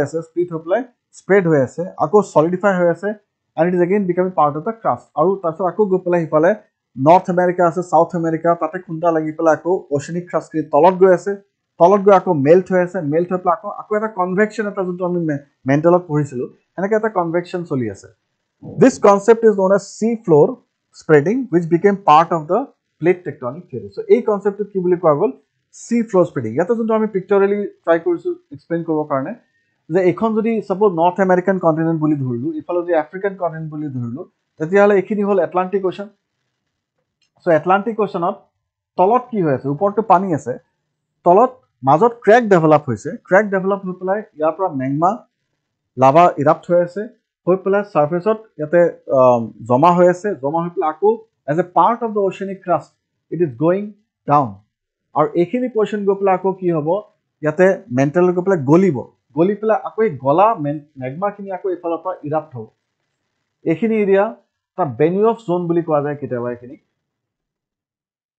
So because Henry Benioff was the person who had discovered it, so Benioff zone go pela goli pela ako hi gola magma kini ako ifala pra ako ya pra erupt hoy ako erupt kobat pani upor to ulai ahe jot panir uporot ulai aise ekini island formation hoise janeke for example Iceland so Iceland is the northernmost part of this so called as mid Atlantic ridge ki hoy ইয়াতে যোনখন পাহাৰ form হৈছে সেই লাভাখিনি জমা হৈ পেলাই সেইখিনি mid Atlantic ridge বুলি কোৱা যায় তাতে নৰ্দাৰ্ণ মোষ্ট আইল্যান্ডটো হল আইসল্যান্ড বাকি ইয়াতে সেন্ট হেলিনা আছে সেন্ট হেলিনা আইল্যান্ড তাৰ পিছত এজোৰ্স আইল্যান্ড আছে Azores island Canary island so these are some of the islands এইবিলাক আইল্যান্ড কেনেকে ফৰ্ম হৈছে these are volcanic islands কেতিয়াবা লাভাটো উলাই ইমান বেছি উলাই আছে যে সাগৰৰ পানীৰ ওপৰত আহি গৈছে সো সেই লাভাখিনি জমা হৈ পেলাই এটা আইল্যান্ড ফৰ্মেশন হৈছে আমাৰ যেনেকে ব্যাৰেন আইল্যান্ড আছে in Andaman and Nicobar group হেনেকে পেলাই ইয়াতে আইসল্যান্ড হক সেন্ট হেলিনা আজোৰ্স কেনেৰি এসেনশন এইবিলাক আইল্যান্ড বিলাক আছে so this is how the sea floor spreading has worked and it has become a part of the plate tectonic theory third important part যোনটো হল আমাৰ হিতল প্যালিওম্যাগনেটিজম কি হয় প্যালিও শব্দটোৰ মানে হল পুৰণা প্যালিওলিথিক যেনেকৈ আমি কওঁ old stone age so it is like old magnetism সবে জানো তো মানে ওল্ড ম্যাগনেটিজম এটা হেতু মানেটো কি এতিয়া যোনটো আমি কৈ আছিলো ইট ইজ আ কানেক্টিভিটি লাভা ইৰাপশন হৈছে আৰু যেতিয়া লাভা ইৰাপশন হয় তেতিয়া আন্ডাৰ ভেৰি হাই টেম্পাৰেচাৰ আৰু ভেৰি হাই প্ৰেসাৰ ইৰাপশন হয় আৰু অলপ আগতে আমি কৈছিলো ইনাৰ কোৰত কি আছে ভেৰি হাই টেম্পাৰেচাৰ আৰু ভেৰি হাই প্ৰেসাৰ যিকোনো বস্তু আন্ডাৰ ভেৰি হাই টেম্পাৰেচাৰ আৰু ভেৰি হাই প্ৰেসাৰ যেতিয়া থাকে হেতু ম্যাগনেটাইজড হৈ যায়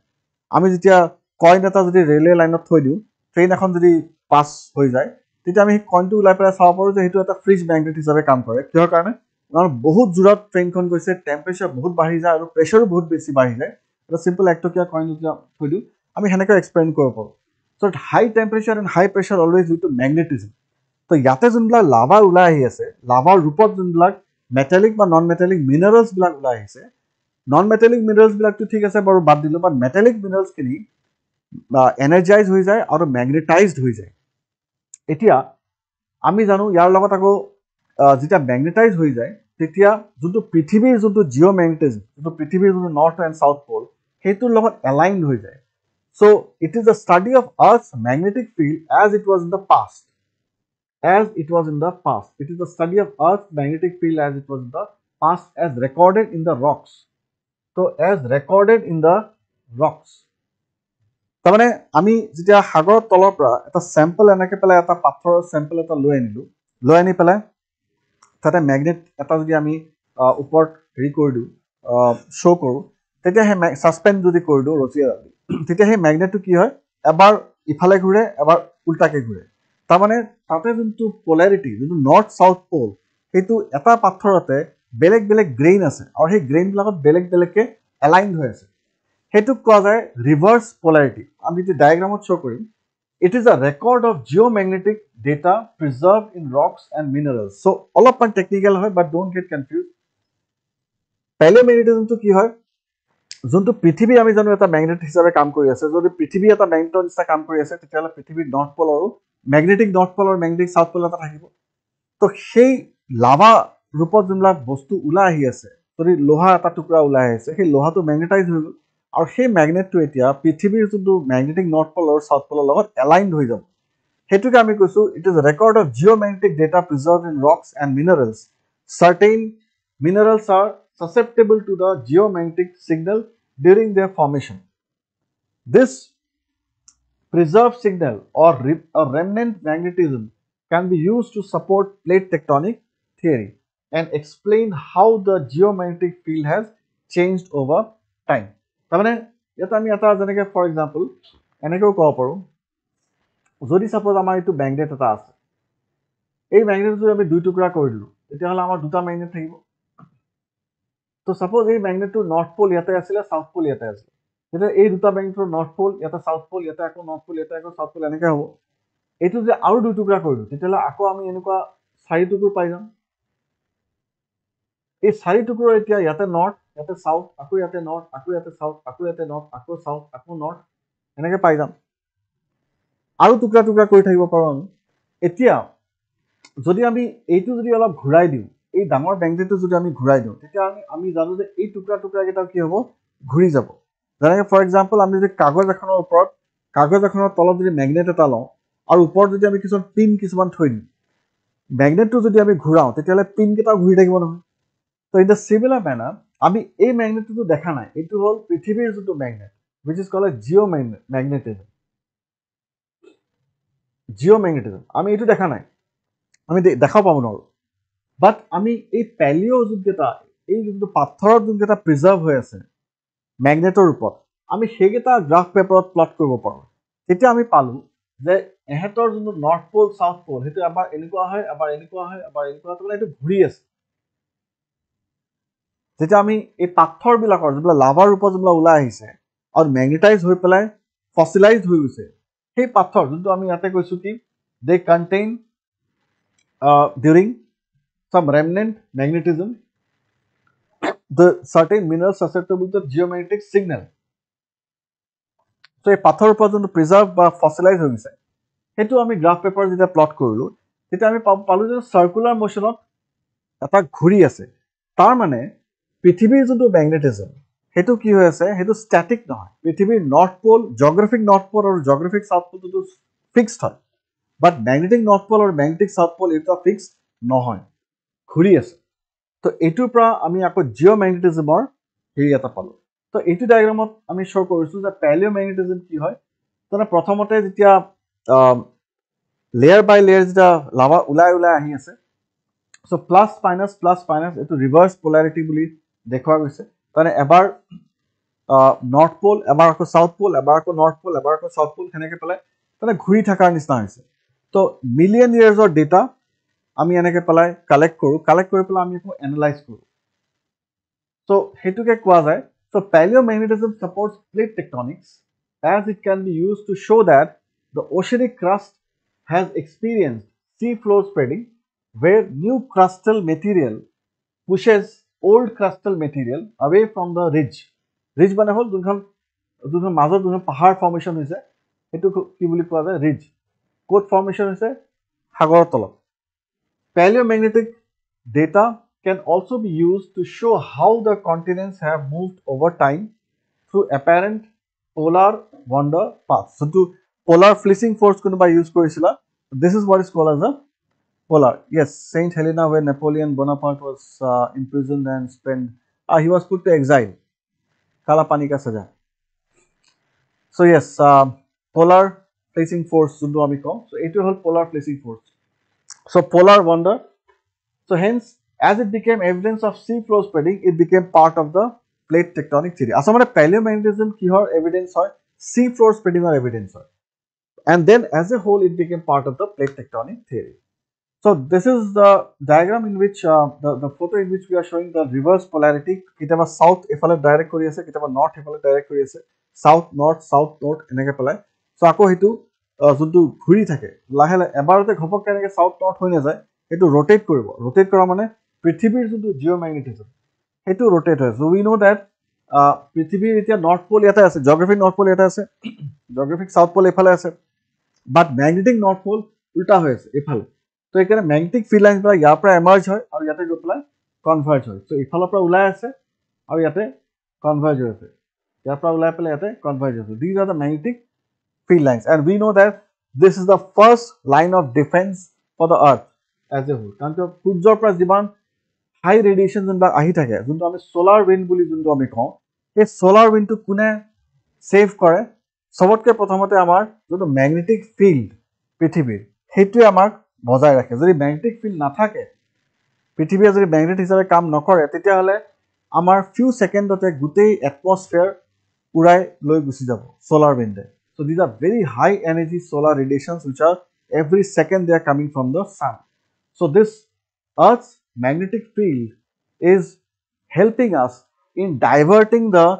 harmful radiations from the sun so both filtered sunlight of the army ইয়াতে পাই আছে তাতে মাজতে আকৌ এটমস্ফিয়াৰ আল্ট্ৰাভায়োলেট ৰেডিয়েচন ষ্টপ কৰিব কাৰণে আমাৰ ওজন লেয়াৰ এইবিলাকটো আছে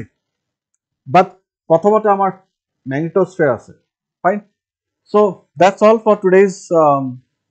session কিছুমান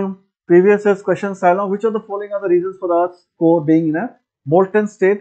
residual heat from the earth's formation radioactive decay of the elements pressure due to earth's own gravity so কোনটো কাৰেক্ট হ'ব পাৰে pressure due to own gravity so residual heat to ase baru prithibir formation hote radioactive decay choli ase ami koisilu metallic non metallic sob minerals bhitor ase plus pressure due to earth's own gravity pressure karone temperature high hoy ase so answer to ki hobo 1 2 and 3 the earth's core is molten primarily due to residual heat from its formation radioactive decay and the immense pressure at its center which keeps the outer core in a liquid state while the inner core remains in a solid state. Okay, sir. Next question, with reference to the Earth's core, consider the following statements. The outer core is in liquid state. It I mean already outer core key state of liquid state. Inner core generates Earth magnetic field. So, which of the given above are correct? Fine. So, both are correct. So, we have the option C will be the answer. So yate one is given, but actually both are correct because in the other perspectives, we saw major perspective. Then this is inner core is also responsible for the magnetism. Earth's mantle is composed of which of the following? Silicate minerals, magnesium, iron. So select the correct answer. Earth's mantle. So mantle silicate mineral ase, magnesium ase, iron ase, kun keta ase. Silicates mostly crusted thake so enake mantle of himan beshi silicates nai so it should not be silicate mineral magnesium or iron 2 and 3 should be the answer so answer is okay according to here so it is 1, 2, and 3. So the Earth's mantle is predominantly composed of silicate minerals. Okay, but silicate is mostly in the crust, along with magnesium and iron. The upper mantle includes rocks rich in olivine and pyroxene. Olivine is one of the mineral which is found again in the crust as well as the mantle. The silicate minerals contain magnesium and all three components mentioned. Okay, correct. Consider the following statement regarding the Earth's crust. The continental crust is thicker but less dense compared to the oceanic crust. Oceanic crust is mainly composed of basaltic rocks, whereas the continental crust is mainly composed of granitic. So obviously, continental crust thicker soil but less dense soil compared to the oceanic crust. So both the options are correct. Which of the given statements are correct? So the answer will be C, because continental crust to thicker hoy but halka hoy, or ifale oceanic crust to thinner hoy but it is heavy, and also predominantly composed of basaltic rock. Which of the following pairs of terms is correctly matched? Lithosphere. Lithosphere to ki layer between the crust and the core. Layer between the crust and the core. The lithosphere is actually the crust and the upper mantle. That is the asthenosphere. Asthenosphere is the layer of the mantle that behaves like a plastic material. Okay, mesosphere, outermost layer of the Earth's atmosphere. Mesosphere is not the outermost layer of the Earth's atmosphere, it is actually the exosphere we know. So ionosphere, layer of Earth that lies between the crust. No, ionosphere is in the atmosphere. So answer will be what? The B, that is layer of the mantle that behaves like a plastic material. Right? The asthenosphere is a layer of mantle that behaves like a plastic material. Plastic or elastic, ekdom beginning of আমি অলপমান discuss কৰিছিলো. So next is, which of the following statements are correct regarding seismic activity? Shadow zone of P waves. I mean, to earthquake আকৌ এবাৰ চাম বাৰু, but shadow zone of P waves is larger than that of the S wave. Shadow zone of S wave is indicates the presence of a liquid outer core. So obviously the second statement is correct. Shadow zone of S wave, because S waves cannot travel through liquid part. So S wave indicates the presence of liquid outer core. আৰু যদি এইটো crust হয় তেতিয়াহ'লে আমি জানো যে ইফালে mental আকৌ ইনাৰ কোৰ আৰু ইফালে আউটাৰ কোৰ. চ' মেইনলি আমাৰ যোনটো পি ৱেভছ ষ্ট্ৰেইট এনেকৈ পেলাই যায়,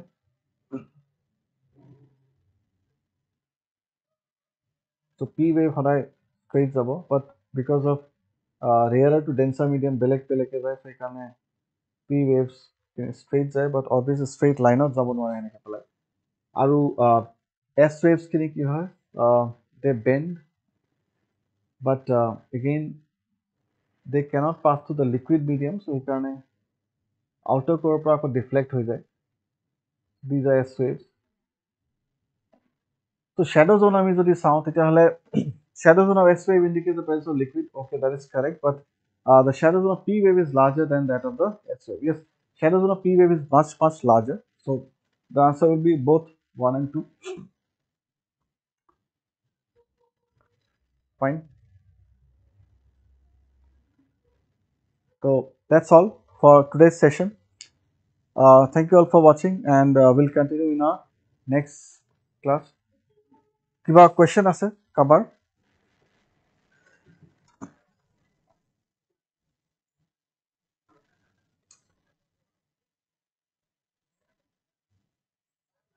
হা, pole flipping phenomenon, it was in the news. Yes, recently it was in news. যোনটো polar flipping force বুলি কোৱা যায়, আগতে এবাৰ question আহিছিলে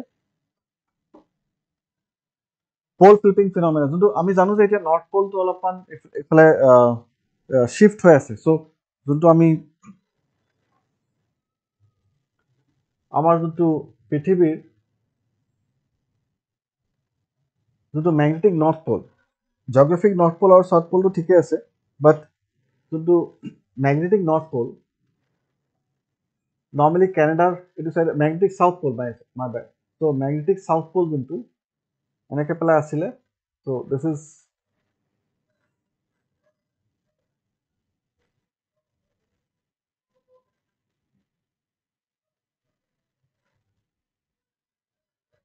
মেগনেটিক নৰ্থ পল এণ্টাৰ্কটিকৰ ইষ্টাৰ্ণ চাইডে, মেগনেটিক চাউথ পল এফালে. এতিয়া অলপমান এইটো বেণ্ড হৈছে, It is coming a bit towards the center. অলপ পানী নেকি পেলাই চেণ্টাৰৰ ফালে আহিছে এতিয়া এইটো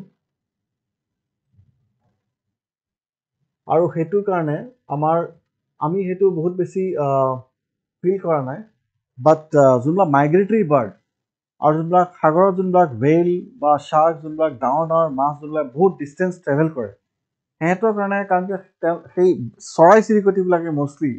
মেগনেটিক ফিল্ড লাইন্সখিনিকে তেওঁলোকে GPS ইউজ কৰি পেলাই তেওঁলোকে ইফালৰ পৰা সিফালে এটা জেগাৰ পৰা ইটো জেগালৈকে যায় তো আমিতো মেপ ইউজ কৰোঁ আমি GPS ইউজ কৰোঁ ক'ৰবাত যাব বাট আদাৰৱাইজ মাইগ্ৰেটৰী বাৰ্ডছবিলাকে কি কৰে তেওঁলোকৰ কাৰণে এই মেগনেটিক ফিল্ড লাইন্স যোনখিনি পৃথিৱী আছে বা নৰ্থ পল চাউথ পল যিখিনি আছে সেইটোৰ ওপৰত বেছ কৰি পেলাই দে ট্ৰেভেল দে নেভিগেট আৰু এইটো যেতিয়া চেঞ্জ হয় তেতিয়া সিহঁতৰ মুভমেণ্টটো বহুতখিনি আৰু সেইটো কাৰণে যোৱা বছৰৰ পৰা আমি পাইছোঁ যে ইণ্ডিয়াত যিমান মাইগ্ৰেটৰী বাৰ্ড আহিব লাগে তাতকৈ কম আহিছে আৰু মষ্টলি মাইগ্ৰেটৰী বাৰ্ডছখিনি ইফালে আফ্ৰিকাৰ ফালে শ্বিফ্ট হৈ গৈছে কিহৰ কাৰণে বিকজ অফ দিছ পলাৰ ফ্লিচিং বা পলাৰ ৱাণ্ডাৰিং বুলি কয় পলাৰ ৱাণ্ডাৰিং বুলিও কোৱা যায় বুজিছোঁ yes it was in news okay আৰু কাৰোবাৰ কিবা কুৱেশ্যন আছে এনিবডি এনি ডাউটছ আজি ছেশ্যনটো লৈ পেলাই কিবা ডাউটছ আছে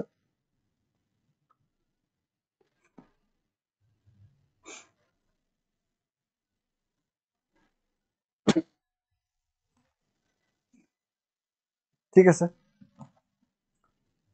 চ' আজিৰ কাৰণে ৱাইণ্ড আপ কৰোঁ and will continue the next class so' next topic আমি